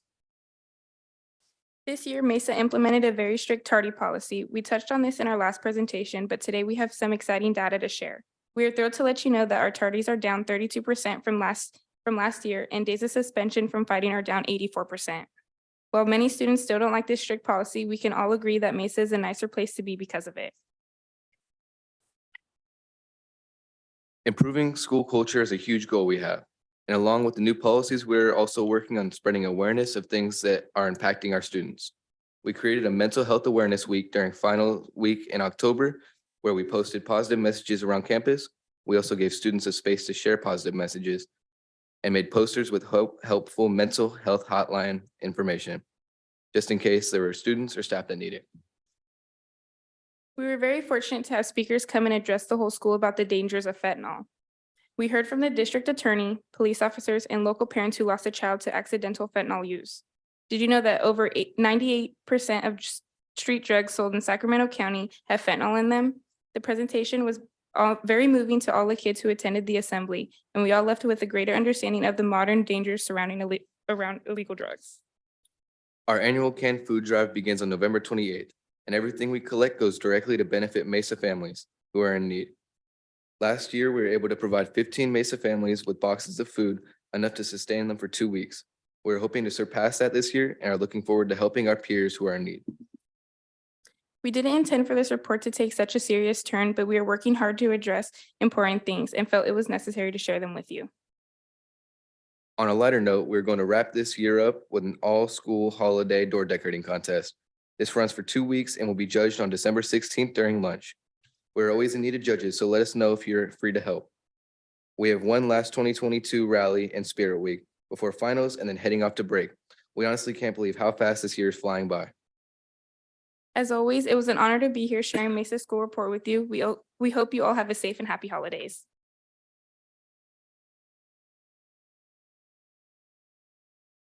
Questions, comments from the board? Just want to say thank you for the report, and we were able to attend the ribbon cutting, I guess, for the stadium in the back, and it's really coming together back there, and it's going to be a great facility for you guys who have not had the ability to have your own field. So that's going to be great to see. So Thank you, and thank you for what you're doing for our community, supporting 15 families and hopefully more this year. We appreciate that you're taking care of them. Thank you so much. Ms. Creason. I'm gonna out all of my colleagues, when you were sharing about the halls, your hall decorating and the sophomores one, there's like a collective gasp back here when you said that. So I've just told on everybody. So thank you for sharing that. Thank you for sharing the information on the new tardy policy. And I want to make sure I heard that correctly. You shared information about the tardy policy, and then you said something was down by 30x%. And I want to make sure, were you saying tardies were down by 30 something? Got it. Okay. I'm really excited. I'm always so happy when there's mental health weeks going on at school, especially when students are so involved. It's just an issue near and dear to my heart. And I am sad, and I'm going to be control my emotions, but I'm really glad that there's a raised awareness about fentanyl. I don't even know if all my colleagues know this, but I did lose a sibling to fentanyl in the last couple of years. It just came out what they died of. And again, I think you mentioned it in your report that, it's laced in other things, and we need to raise awareness and make sure that folks know that it's a real danger and it's very prevalent and you'll die. It's a big deal. So it hurts my heart so much that we even have to talk about it, but I'm glad that we are talking about it because we have to raise awareness if we're ever going to do anything about it. So thank you for bringing that to our attention. And I would love the information on the door judging. So please send that on up so we can put it on our calendars. Thank you. Just one quick question you mentioned your mental health hotline. Who are the people that are answering the calls on the mental health hotline? Do you know? I think they're probably talking about the state hotline. Or is the state hotline? The main. Yeah. Okay. I didn't know it was local or. Yeah. Okay. Thank you. We would like to thank you for your report, and we appreciate that you being here tonight. Student voice is very important to the board. You are welcome to stay for the remainder of the meeting, but we realize that you have homework and a busy life. So if you need to attend to those things, this is a good time to return to the other things that need your attention. And thank you very much for coming. We really appreciate it.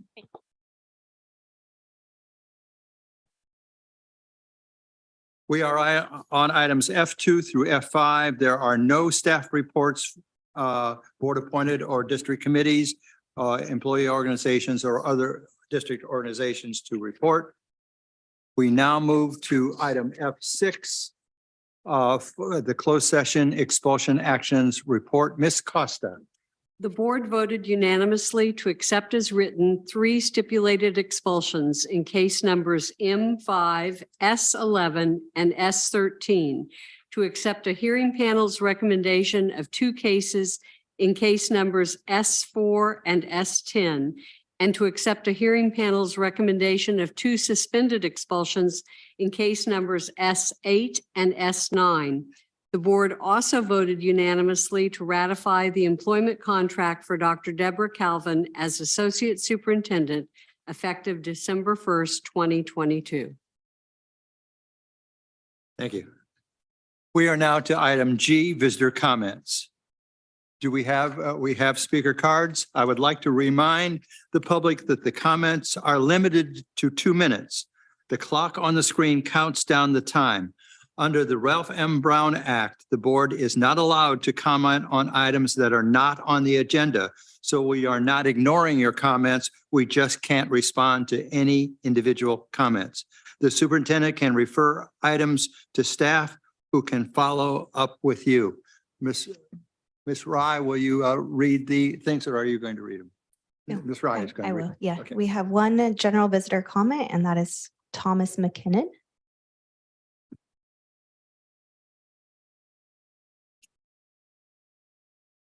Hello, and thank you for allowing me to come and talk to you today. But now that you have said there will be no response, I don't know where this will go. But I want to share with you what's happened from a parent's perspective in a situation at one of the schools. So my son was in a class and he was being a kid, trying to take better videos. They were shooting some kind of footage, and he got pinned between a pillar and a wall.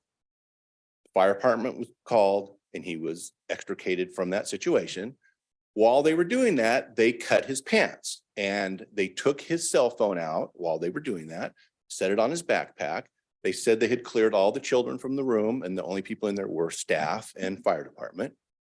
When he was finally out of the predicament, his phone was gone. Now Bella Vista says, sorry, there's nothing we can do about it. You know, we teach our children to respect authority.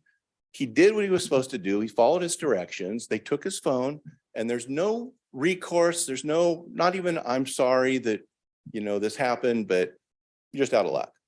And I'm amazed that there can't be some type of a policy or something. Bella Vista says there's no insurance, there's no claims, there's nothing I can do. I'm just out of luck. My son just doesn't get his phone back. His photos from 7th, 8th grade are on there. Phones are very important to these children. He uses them for school.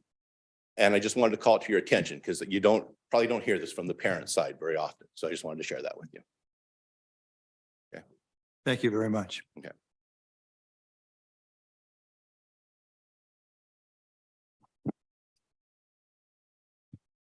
We are now at item H, the consent calendar. Do any board members wish to remove any items from the consent calendar? Yes. President McKibben, I'd like to pull H16. H16 is pulled. Okay. Anything else? Okay. Is there a motion to approve items H1 through H15? So moved. Is there a second? Second. All those in favor signify by saying aye on H1 through H15. Aye. Aye. It is a vote of and one abstention. I'm saying yes. And it is a vote of 4-0 with one abstention. We now move to item H16. I move to approve item. Yes, was that, Do we- he doesn't have to move to abstain. He doesn't have to move to abstain. He doesn't have to abstain. No, he does not have to. Okay, so it's just 4-0 vote. Okay, sorry. Okay. And now we vote on item H16, right? Okay, Second. thank you. All those in favor signify by saying aye. Aye. And no, the motion passes 4 One abstention. and one abstention. Now, I can and abstain. it's 4-0. Thank you. Thank you. I'll get it right one of these days. Okay. That concludes the consent calendar. We move on to the business items of the evening, and we start with family and community engagement update. Ms. Ravi Gregory.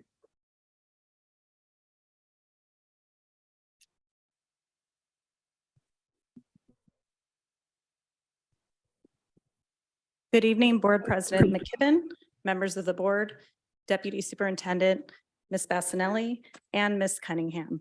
It's a pleasure to be here this evening to highlight some exciting updates so far this year from our family and community engagement team.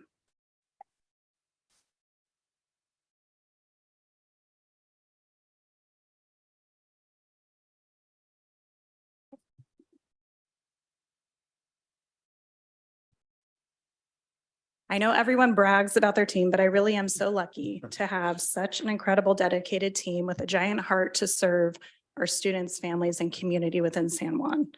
Since we last had the pleasure of presenting to you last school year, our FACE team has grown. Natalia Aguirre-Mazzi now serves in a new role as supervisor of our district's community partnerships and volunteers initiatives. Clarissa Alva is our new district community engagement specialist and is helping lead all the work around our West expansion and FACE Mobile initiatives.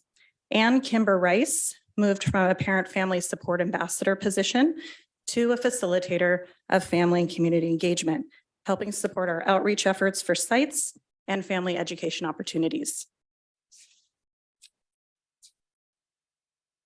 These are our amazing parent family support ambassadors who support our students with A to G requirements, college and career readiness, and additional academic, social, emotional, and family supports. We also have welcomed a new parent family support ambassador, Asiya Hassan, who is providing service at San Juan Central, which you'll be able to hear a little bit more about in our presentation this evening. We are also actively recruiting for another parent family support ambassador at Mesa Verde High School and can't wait to welcome them to our team. In addition to our district's office space team and ambassador team, We also have a fantastic group of hardworking neighborhood and community liaisons at various school sites and locations across our district. Our liaisons help to create a welcoming environment for families, build relationships, and increase family and community engagement. Here's a brief list of some of the things that our FACE department does. With each of these initiatives, our ultimate goal is to help build capacity with students, families, staffs, and departments, with the goal of increasing family engagement and creating meaningful school-to-home partnerships. Research shows that meaningful family engagement positively impacts youth outcomes across a variety of domains, including positive student outcomes, increased attendance, increased child and student achievement, decreased disciplinary issues, and more involvement with parents, families, schools, and communities, all of which help close the achievement and opportunity gap. But we also know that there have been many challenges that we've faced during the pandemic, and this has led to challenges for all of our families. The pandemic forced us to shift the way in which we provide opportunities for families to engage. But we also know that in the midst of every crisis lies great opportunity. And instead of dwelling on the challenges that the pandemic has brought, our team has been focused on what we call the pandemic positives. One huge one being that distance learning provided an opportunity for our families to be even more involved in their children's education.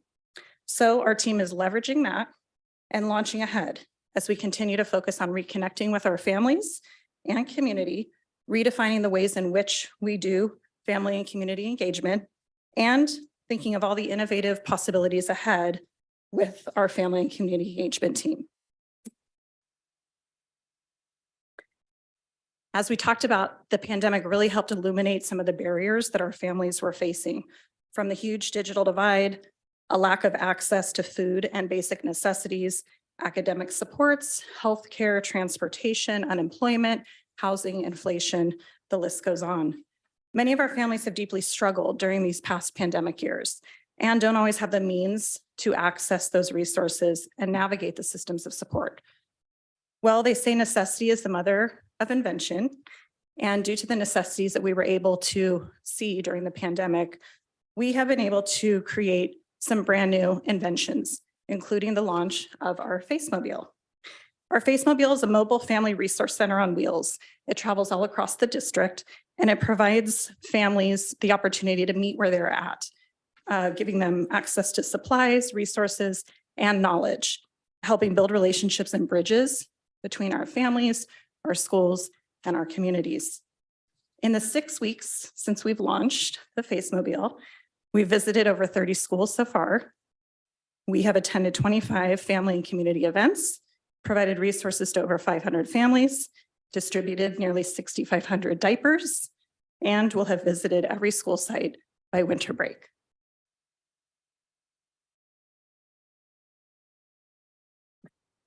And I wanted to include some pictures here of some of the highlights that we've been able to capture. So in addition to the plethora of supplies and resources that the FaceMobile provides to families, it's also helping us build capacity for families, schools, students, and community organizations, one FaceMobile visit at a time.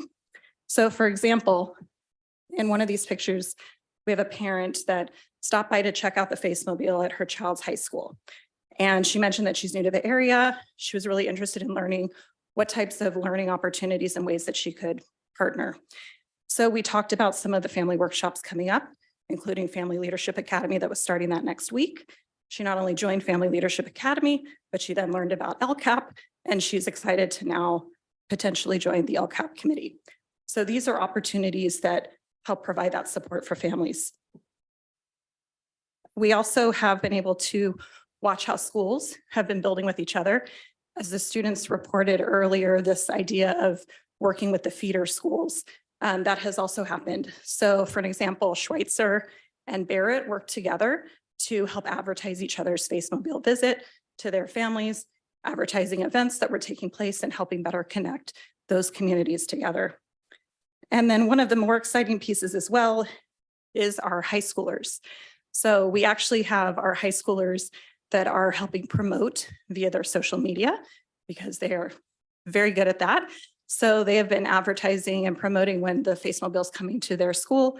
And additionally, we have high schoolers that have actually signed up to serve as bilingual interns who are coming and helping provide support at the Face Mobile, helping provide that opportunity for primary language as well as cultural representation and support. So as you can see, it's helping build that capacity. Each of the school sites during the visit is asked to also send somebody from their school that typically works with the families, such as a school community worker, a counselor, a front office staff member. So that way they can learn themselves about the supports that are available and then take those supports into their office to then be able to share with families. And in case you haven't, I think everybody has been able to check out the Face Mobile, but I did include some pictures here of what it is. So as you can see from the photos, we've designed our Face Mobile to really be a one-stop shop for families. They can receive a warm welcome. They get a one-on-one intake of supports needed. They can meet with someone who can connect with them. We partner with our EL department so that we have primary language support as well for families. And they can really just walk on the bus, get emergency food support, diapers if they need it, free culturally responsive books, access to technology. So it really is an opportunity. I think one of the big pieces right now, and I know you'll get to hear more about the volunteer piece, but just really the reduction of barriers that it has helped to provide for our families, connecting them with their schools, rebuilding trust, supports, resources, and partnering with community organizations and district departments. We also just were able to participate in Sacramento County Office of Education's Family Engagement Summit. They featured the Face Mobile, so we were able to bring it there. CDE was there, as well as districts from all across the state that were able to tour it, and very interested in launching their own initiatives as well. So we're excited for the continued opportunities we have to move this initiative forward. Another exciting initiative that our team is doing for the second year in a row is our Neighborhood Learning Project, which brings learning opportunities out into the communities. This innovative outreach helps build that capacity within neighborhoods, community organizations, district departments, school sites, and more. And it really is helping to get schools to really asset map their communities, find out what the strengths are, the areas of opportunity, partner with neighborhood community organizations that they might not have normally had the opportunity to meet. We just recently launched one for Stark King for the first time, so that we were able to partner with an apartment complex that in the past had not been interested, but saw the value in it and just launched probably one of the most successful neighborhood learning projects for that community. So being able to provide books, family learning games, get parents out there. You can see from it, it's been a great collaboration with district departments as well. So we are able to get everyone out there to help provide those supports for families with home learning games, culturally responsive opportunities, mental health awareness, and more.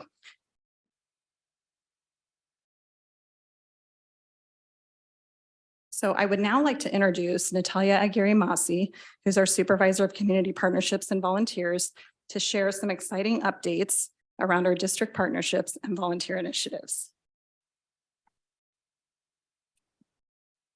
Okay, so if that's not enough, you may remember about 12 months ago, we launched a new volunteer process. So before 12 months, it used to be this paper packet that you picked up from the school front office. Families had to fill that out manually, see when they could get an appointment with HR, get fingerprinted, and then follow up that way. About 12 months ago, a new process launched, so it's entirely online now. And to this day, with our partnership with HR actually, fingerprinting everybody and getting everybody cleared. We have about 7,000 cleared volunteers in the last 12 months. So with that, the Family and Community Engagement Department is very excited to ask those volunteers to go into the classrooms and go on those field trips because we know it makes such a difference in the education of our children. That process is also still online going. We also wanted to remove additional barriers for families. And so families can also sign up on the Face Mobile. So they can go work with Clarissa, Kimber. Also translation services are provided to help sign up there at the tech bar on the Face Mobile to be a volunteer. And then in addition to that, we also have the face mobile or the fingerprinting mobile clinics. So we're partnering with HR to make sure that we're providing services for fingerprint services in Arden Arcade area as well as Citrus Heights area. So these are happening monthly. There's 2 dates monthly, also with the opportunity to still come to the district office and get fingerprinted. We are also popping into our nonprofit partners and our school sites to help families sign up to volunteer there. We also have an amazing partnership with San Juan Education Foundation. So I have to shout out Colleen, who is here today, who has done an amazing job with raising funds to really support our teachers and our staff. So the great thing about our partnership with the foundation is we've really been able to hone in on what are the needs. What are the needs that our teachers are saying they're having, our staff are having, and how are we working together to fill those gaps and fill those needs? Really, the teacher grants, which you could see is $30,000 funded just this year alone, really gives the teacher that autonomy to be innovative in how we're filling these gaps, right? So sometimes we're like, here's the solution, do it. But this gives that autonomy to do that. Very successful evening with the STARS event, raising over $75,000 for our San Juan youth and staff. There's a scholarship program that's opening up on January 8th. So we want to get that message out to all of the students so to make sure that they apply. There's multiple scholarships being added as of last year. So it's a great resource to be aware of. And also, if you want to have some fun, you can do this the Fair Oaks Sun Run on Sunday, May 7th. So in addition to really honing in on volunteer opportunities, we've really focused on some intentional community partnerships. So I'm really proud to say all of the partnerships that FACE had last year have decided to continue supporting us this year. So really what that means is that continued sustainability for our partnerships, which we were hoping for, but we're also bringing on new partnerships. So one of our new partnerships that we'd really love to highlight is the Health Education Council partnership. It's a different kind of partnership because it is the 8-week healthy living, healthy being class. So it's not come in, learn about how you can do all these things on our campus, but really let's focus on you and you as a parent. I love that it's building that opportunity to get on campus where families are feeling comfortable. This class is entirely in Farsi with feedback from the participants, the school staff, and the community partner. We're expanding this to a full Spanish class as well as a full English class. We've also continued our partnership with International Rescue Committee. So this is going on year 3 now. They got a really great grant to continue supporting us for another 2 to 3 years. Our focus in the years prior was to focus on garden grants, building gardens at 4 different school sites. Now we are building capacity for those garden grants. So now we are building opportunities for staff, youth, and families to have a say-so in what that looks like, but working with the teachers as well to bring that STEAM education into the classrooms.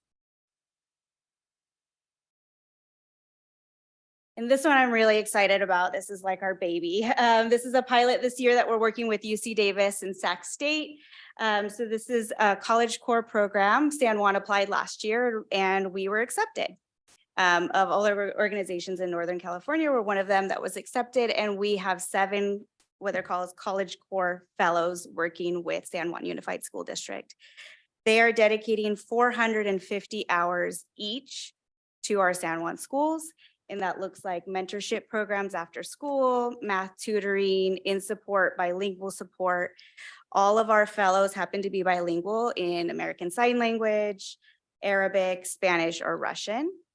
And really they're just getting on our school campuses. They're younger and they get to, build those relationships with our students where their students feel comfortable. So we're excited about that. If this goes well, which it will, this will triple next year in our numbers, and we'll get more college fellows to support us.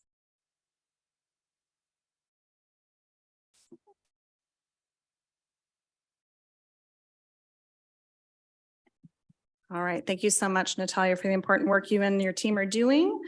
Another successful initiative launch is the placement that we started last year with redesigning one of our parent family support ambassador positions and placing that position at San Juan Central. So Asiya Hassan, who is our newest ambassador, she is at San Juan Central and she is able to connect immediately with families, serve as a welcoming face, provide any supports or resources, do an intake with them to see what needs they might have.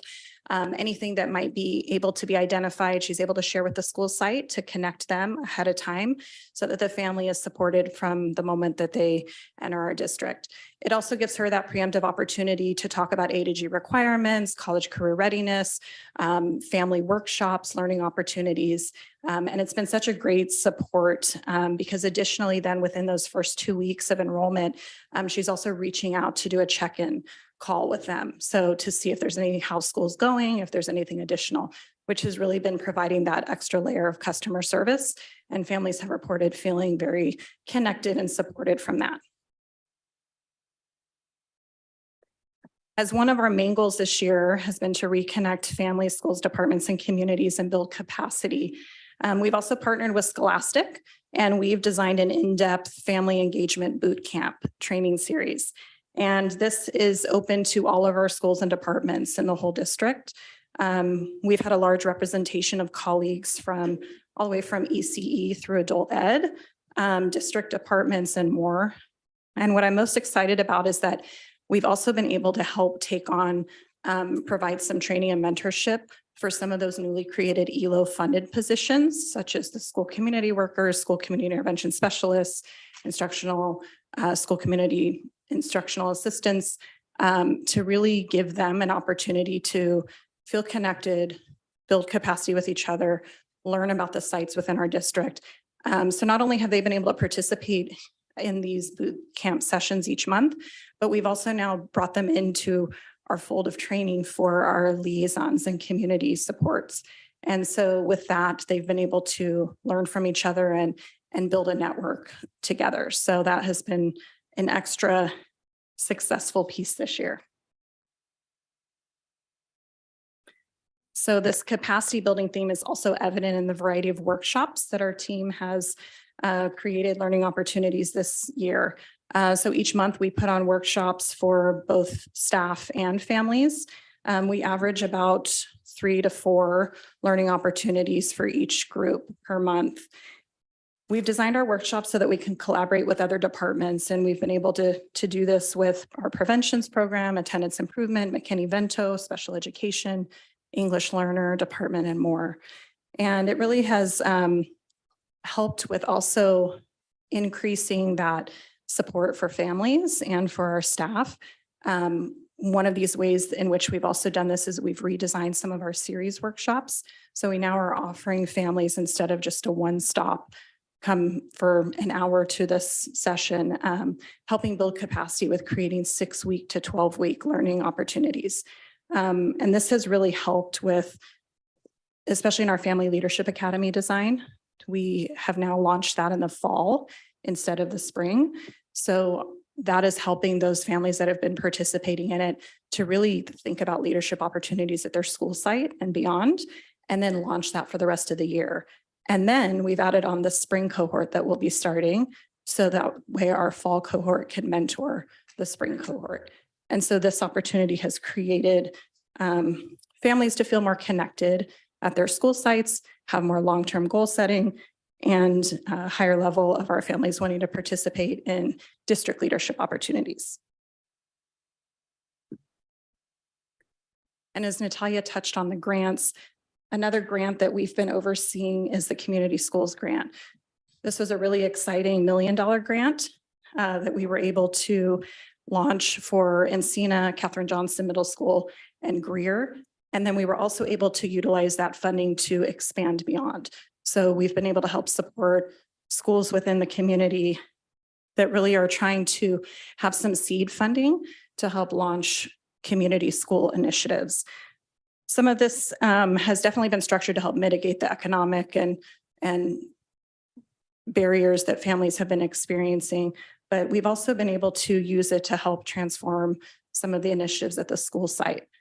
So you can see here with Encina, Catherine Johnson, they've been able to actually transform the learning spaces, creating more trauma-informed culturally responsive and restorative spaces within their classrooms and beyond. It's also led to more opportunities to attend colleges, get out into the field and participate in cultural events. Students getting out and about, being able to participate. You can see at the bottom picture here, we partnered with the Aerospace Museum, and our friends from there helped sponsor more than 50 girls from Arcade Middle School to participate in the Girls in STEM program that they offered. And it was so exciting to just see, for many of the girls, they had never been on a field trip like this. And so to have that opportunity, it's been great. And as if all of that fun hasn't been enough, we have even more. So in an effort to help sites reconnect with their families, build relationships, and promote engagement while helping reduce the barriers sometimes that come with sites struggling with not necessarily having a PTA, PTO, a booster club, funding available to purchase things, we have created a lending library of fun. So you can see some of the items here. Sites can now borrow these for free from our department. They check them out and they're able to then create family engagement opportunities at their school site. It's also helped to build the capacity between schools because as one hears about, let's say so Thomas Kelly here has a family movie night that they did. Another site was able to see that and then check in and see how that went or get some ideas about ways they can help support that.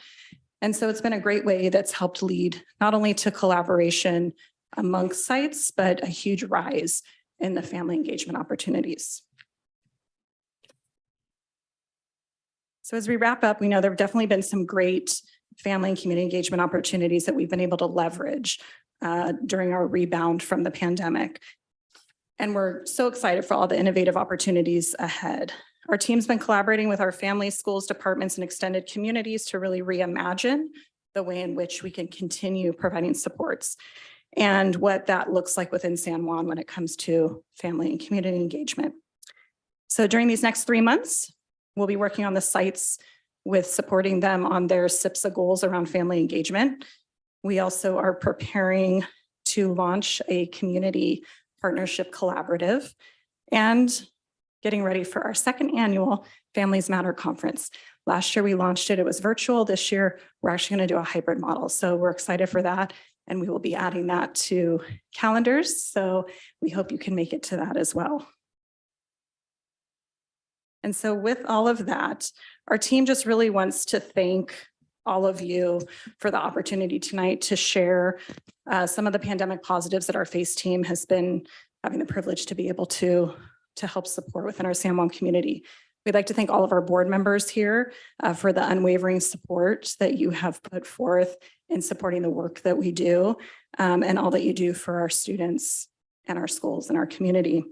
I also want to say a huge thank you to my incredible team. As I've already said, they're amazing, and none of it would be possible without their hard work. As we close, I'd like to end with a quote for us all to think about as we continue to reconnect, reinvent, and reimagine the work we do in education post-pandemic. Dreams are the seeds of change. Nothing ever grows without a seed, and nothing ever changes without a dream. We thank you all for believing in and supporting our seeds of innovation, as well as your time and commitment to serving our students and families. And with that, are there any questions? Thank you for the marvelous report. Yes. Thank you to you and your team, not just for the report, but just for taking an idea and just like running with it way further than often even I could imagine. I'm so glad you all are doing the work that you are doing. The couple of things that I just wanted to specifically call out, in particular, the expanding access to volunteer opportunities. That is huge. I mean, it's historically, it's just a really big barrier, I think, for some families, from the fingerprinting to knowing where to show up to figuring out how to get involved. So the 7,000 volunteers in the past 12 months is really, really incredible. And I think also I hope that number continues to grow. I'm sure most of that, if not all of that, is parents, so that's or guardians or significant people in our children's lives. So that's fantastic. And then I also just have to comment, as someone who has just recently started calculating the price of diapers. We're really excited to see that as part of the Facebook bill. The Facebook bill's been great since the launch, was proud to be there at the launch, but had to call that part out. That's a huge resource and I think oftentimes an overlooked need. In addition, of course, to the emergency food pantry. So the fact that that is mobile is incredible. So thank you very much for all the work and look forward to what comes next. And congratulations on not only sustaining a record amount of partnerships, but continuing to expand that. I didn't even know if that was possible and you guys continue to make it possible. So thank you. Ms. Costa. Just congratulations to your team, this and to you and your leadership. This is really exciting. Every piece of it, as I read this weekend, I just got more excited. I don't want to stay on a diaper kick, but I do need to ask this. Is that through donations? So should Yeah, we actually partner with Sacramento Food Bank. So there is a diaper distribution that they do and we were able to apply and get that support. And so we actually have, thanks to our incredible warehouse delivery team too, they actually drive and meet us there and pick up and drop off pallets of diapers and we sort them and get them on. And we're partnering with ECE, McKinney-Vento, a few of our other departments so that we can kind of spread that out and provide those supports. So you don't need donations from the community right now? You know, we are always happy to take donations. Okay. We never turn down donations, but yeah, so we actually on our FaceMobile page, it's sanjuan.edu/FaceMobile. We do have links on there and where families can kind of see what some additional opportunities are, as well as some sponsorship opportunities. And as well, you well know, I love the FaceMobile beyond anything and actually got a list of sight words from you. So I was very excited about that on my first visit. So I became a recipient of it. The Face Lending Library of Fun, as a principal, I would have just been so grateful for that. I think as more and more principals get involved, you may need to get more and more materials, but yes, it's great. Thank you. And thanks again for all the hard work. It's making a difference. Thank you so much. Mr. Hernandez. Thank you. Wow, you give us a lot to look at, so I'll go very fast. On the grants for the teachers, is there a limit on how much a teacher can get per grant or? So there's different grant opportunities based on that. Some of them are $500 grants. Some of them are even more than that. And Colleen has done a fantastic job with not only creating opportunities, we know how busy teachers and all of our staff has been. And though the grant process is super easy for them to apply for, we also sometimes it takes time to think about like, what is it that I would really want? And so Colleen's actually designed some prepackaged grants, kind of grants in a box for teachers as well to be able to select. And really it's beyond teachers too. So I think that's another exciting piece. So if there's additional staff members at the school sites, it doesn't need to just be a classroom teacher. If there's additional opportunities, you know, Colleen is able to help make that happen. So. Thank you. Second question on the college fellows, right? How do we recruit for those fellows? Where do we go? So the process opens up, the actual application took place and it was a really highly competitive process. We were super excited to be one of the ones that were selected for it. It's directly through UC Davis, though the fellows that we have are from Sac State. UC Davis oversees it. And so we're looking at probably February-ish, March should come out again. As Natalia mentioned, Governor Newsom has tripled the allocation for next year when it comes to the funding for this program. And so we've been able to already, we have ideas. We've met with other departments even today on different ways that we can actually utilize this to help provide additional student youth supports and mentorship services and more. So our fellows for our district come from Sac State? Yes. Because it so happens that we have a Sac State student here tonight.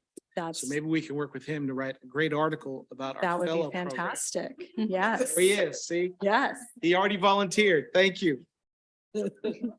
last comment is the donations and working with our community partners. Thank you so much. And I was honored to go to Walmart a couple Saturdays ago, and there was the Carmichael Kiwanis Club collecting food for Yes. our families. And so it was just great to see them there representing and helping our families. So thank you for you and your staff. You guys do an incredible job. Thank you so much. And yes, our community partners, we couldn't do this work without all their support. So a huge shout out to them. Mr. Creason. This was a lovely report. And the Face Mobiles have better floors than I do in my house. It is such a neat thing. I love it. I love it so much for a lot of reasons. And one of the big deals, the one big thing I want to uplift is we're really making an effort to go to where the people are and not always expecting folks to come to us, because the district has incredible offerings and school sites don't. We try to tell people, we try to communicate. So I don't mean that as a negative. It's just bringing it to people so it's in their face. You know, as parents, we get so involved at the school site level that sometimes we don't see what's beyond that. So it's just wonderful that we're going to the people and they're experiencing it for themselves. And it was wonderful to hear that you met with a parent that now will apply for LCAP. And, you know, there's this huge, there's huge impact by going to where the people are to get them involved in at the district level. So it's very exciting. My question, one of my main questions was, how do you keep it stocked? And I know you have some grant dollars and those questions were, you know, some other questions were answered, but I just want to invite you, you know, as things come up in a BC or something, let us know, because I think you have a lot of champions up here that are willing to help and get the word out to our networks too, to make sure that you get what you need for that mobile. So I just want to point that out. It was really great to hear about the Health Education Council. I am a huge proponent of supporting the whole family approach. You know, it's really hard for a kid to thrive academically when their family's in the middle of the struggle and they're hungry and, you know, are looking for diapers or whatever that may be. If the family is not, you know, if the family's in the struggle, it's really hard for the kids to excel. And so this is, to me, getting to the root of the problem. Because yeah, you know, academic outcomes are not what we want them to be, not just here, but everywhere. This is a societal issue. And I am a huge proponent of, we need to help the whole family if we really want outcomes to get better. Yes. So I'm so happy that we're doing that. I also love that we're not asking people to prove that they're poor to get support, because for number one, it's just mean that you ask people to prove how poor they are every time they need, you know, some assistance. Number two, some people that may not be categorized as poor still may need assistance. So I love that it's just, hey, if you have a need, here it is. It's absolutely wonderful. Something that I'll follow up with you about, but something just clicked for me on slide, you don't have to go back, but on slide 17, I believe that there is a list of the workshops. Something just to consider, and again, I'll follow up, maybe a child abuse prevention. I have been thinking a lot about what we can do as a district to help prevent child abuse, not just here, you know, on our campuses, but we know the prevalence of abuse is very, very high in society. So what can we do as a district to educate the adults in the room so that when they're going out into the world, in their homes, in their communities, they could also do this work? And that might be a good fit there. I don't know, but it's something that popped into my head when I was looking at that. I saw on slide, again, don't go back, but I saw on slide 18, Encina's Wellness Room, which I was just there today. I walked into that room. I was visiting with Dr. Alicia Williams. Looks just like Vanessa Williams. Anyway, I still think they're cousins. I don't know.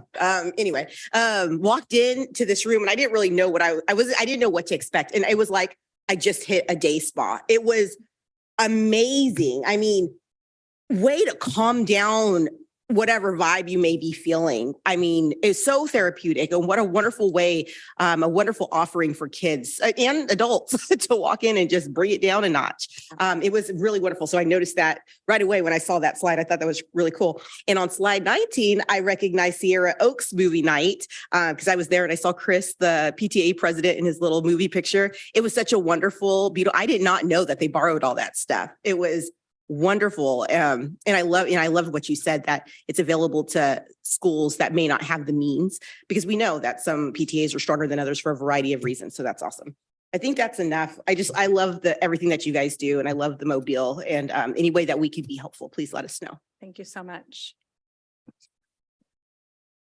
One of the things that I'm struck by is how what you've done is kind of go to a one-stop shop kind of thing so that so all things that we give away and need and provide and that sort of thing has a face to it, so to speak, and so forth.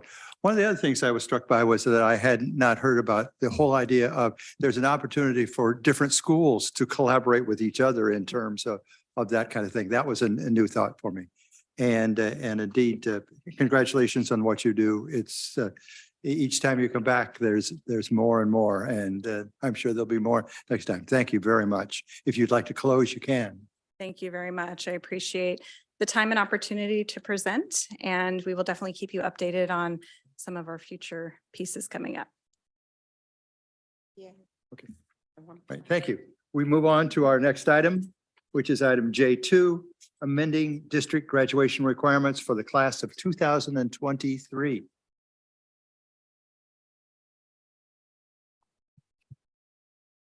Good evening, President McKibben, members of the board, Deputy Superintendent Bassanelli, and Ms. Cunningham.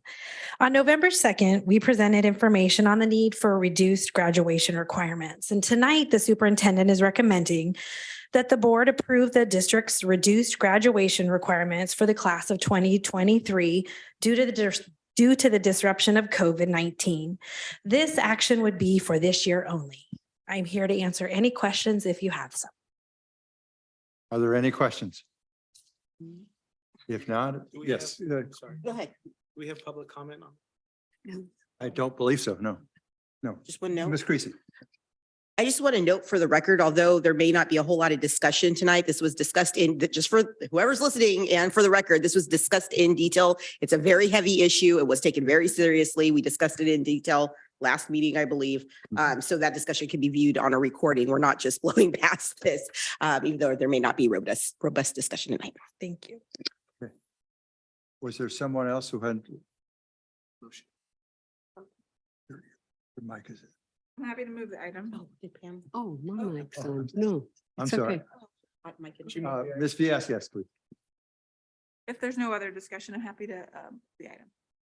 Is there a second? Second. All those in favor signify by saying aye. Aye. That was unanimous. Okay, we move on to J3, also about graduation. Thank you. As a reminder, on November 2nd, we did bring this topic forward as well. And tonight, the superintendent is recommending that the board approve the proposed changes to board policy 6146.1 for graduation requirements to reflect the current California School Board Association guidelines. There is one comment card, Ms. Rye. Yes, we have Kevin and Nancy Yeager for public comment.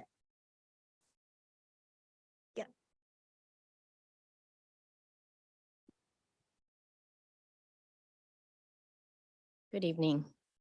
We happen to be parents of a child that will graduate in 2024. So we're happy to hear that in 2023, the lower requirements for the outgoing senior class will be lowered. Our concern is that with our child having special needs, that specific year will also be suffering from the effects of COVID and a lot of things that have been implemented through the A to G requirements. One of the bigger challenges we may be facing is IM2. IM2 may be something that a lot of mainstream kids may struggle with doing IM1, and she may have struggled some, and we understand that. So we're being told that she may have to do IM2, fail IM2, and then petition to do a class that would be probably even better for her needs in the sense of doing financial math. So our concern as parents is that we may be asking some of these kids to do more than they're able to provide. And we may be asking them to fail in the process. So when the comment was said at the last meeting that this would be the only year that we would suggest making any limitations to the required credits, I would ask you to see if next year this is another topic that needs to be brought up. And also to keep in mind that the special needs kids may be at a slighter disadvantage than the stream kids or mainstream kids are. Thank you. And I just want to add that due to the pandemic and everything, I know you voted this.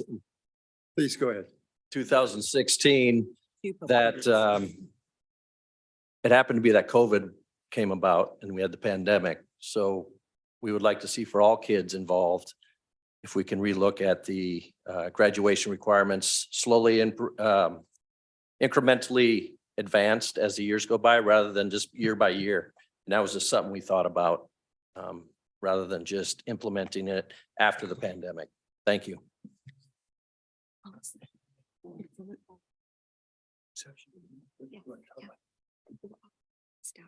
Okay, she's gonna.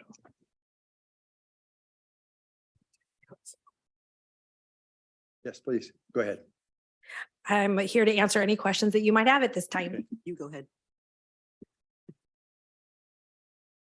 Ms. Schnapp, can you talk with us about, so this is right now we're solidifying the graduation requirements for the class of 2023. Correct. Correct. And we had a previous item where we talked about this class right now. What is, can you talk with the board a little bit about our plan for how we're going to monitor our future graduating classes? Yes, so our counselors right now, that we are approving the reduced graduation requirements for the class of 2023, will create a plan to also review and support our juniors, our class of 2024 as well. So it's going to be a two-tiered approach where we are communicating and working with our seniors who are at risk.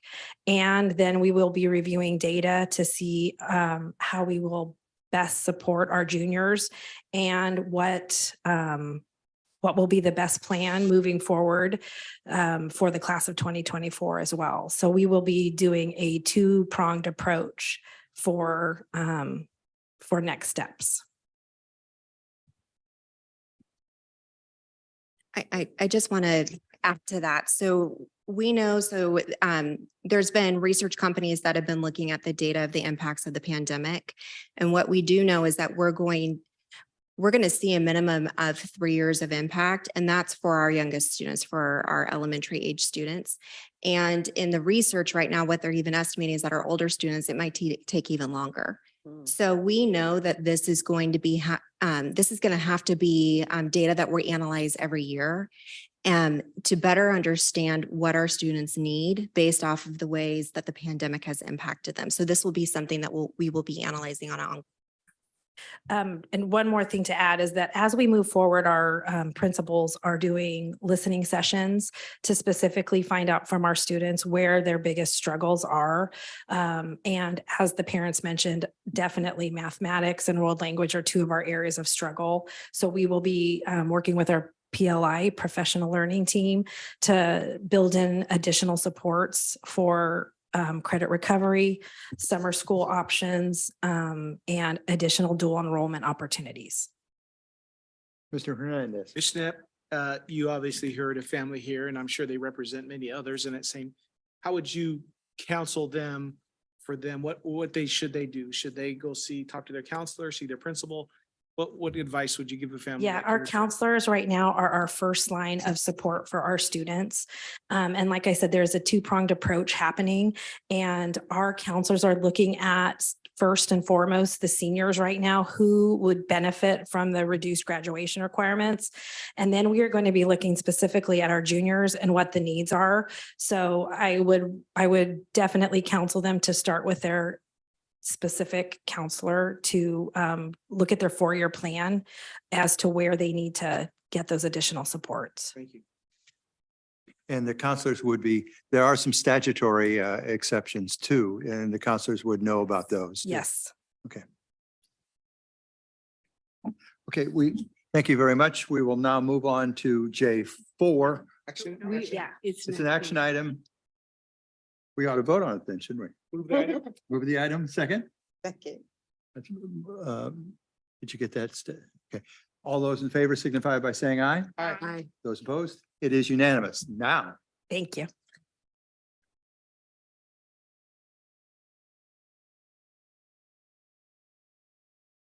Thank you, President McKibben, members of the board, Deputy Superintendent Bassanelli, Ms. Cunningham. Tonight's facilities item is an action item is related to the construction of Leggett Elementary School.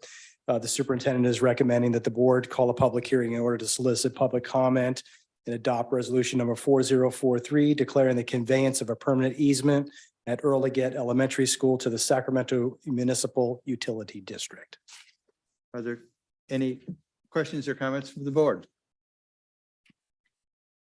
If not, an action. You And have I- to declare a public hearing. Here. There is a public hearing on this one. Public All right. hearing. This is in order to solicit a public hearing. Should read this thing. That's okay. Do you need this? Don't worry. Mine for some reason is on something else.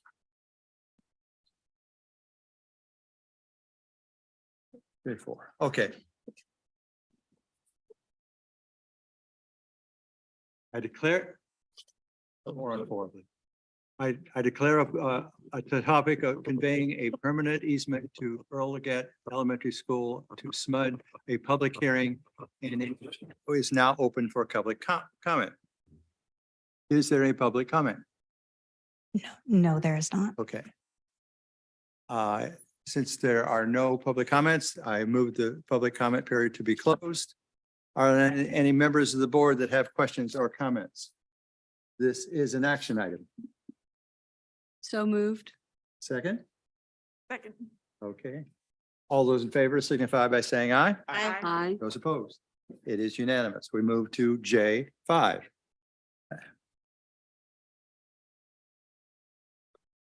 Good evening, President McKibben, board members, Deputy Superintendent Bassanelli, Ms. Cunningham. I'm here tonight to present the superintendent's recommendation that the governing board adopt resolution number 4046 for the exemption to separation from service requirement pursuant to California Education Code 24214.5 or 26812. And that's any questions that you may have on this item. And this is an action item. This is an action item. Are there any questions from the board? So moved. The item has been moved by Ms. Creason, is seconded by Second. Ms. Costa.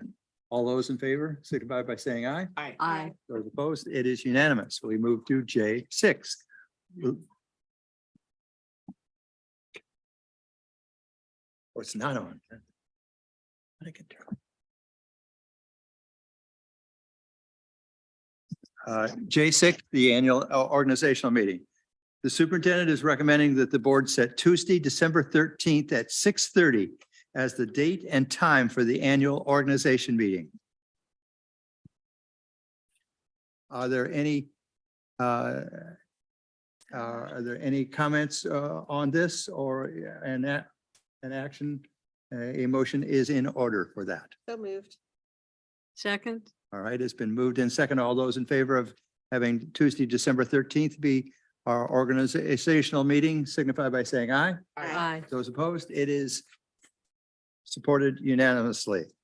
We now move to over here. Are there any items that the board members would like to be added to the agenda? No, but I have a board report. If we could jump back to K, please. Well, let's do board reports first. since Great. That's the order on the agenda. Okay, are there any people that would like to talk about things that have been happening? Sure, I would like, this is both a report and a request. On November 4th, I had the opportunity to be with the Miraloma Matador family to raise the flag in honor of Paul Thompson and the organ donation flag in his honor. Paul Thompson was a teacher for almost 30 years at Miraloma and was a huge part of that community. I also had the privilege of having Paul as a teacher, and he was just a shining light and a key part of that entire community. He I also had the privilege of him not only being one of my favorite and most impactful teachers, but he became a friend. And there've been so many times in the last few years where current events have happened and I've just thought, man, if I could be in the back of Paul Thompson's class just to see what he'd be teaching and how he'd be teaching it. It's a very, very significant honor to have been one of his students and have turned into one of his friends. He died very tragically and unexpectedly and was in excellent health. And a common unknown fact is that most people who sign up to be organ donors actually don't qualify to have their organs donated. But because he was in such fantastic shape, he actually was able to donate almost everything and actually help benefit the lives of over 50 other people. So not only did he have a huge impact in his life as a teacher, but even in death, he had to have taught thousands of us, and he was just a very fantastic human being and will be very missed. And I'd like to request that we adjourn in his honor.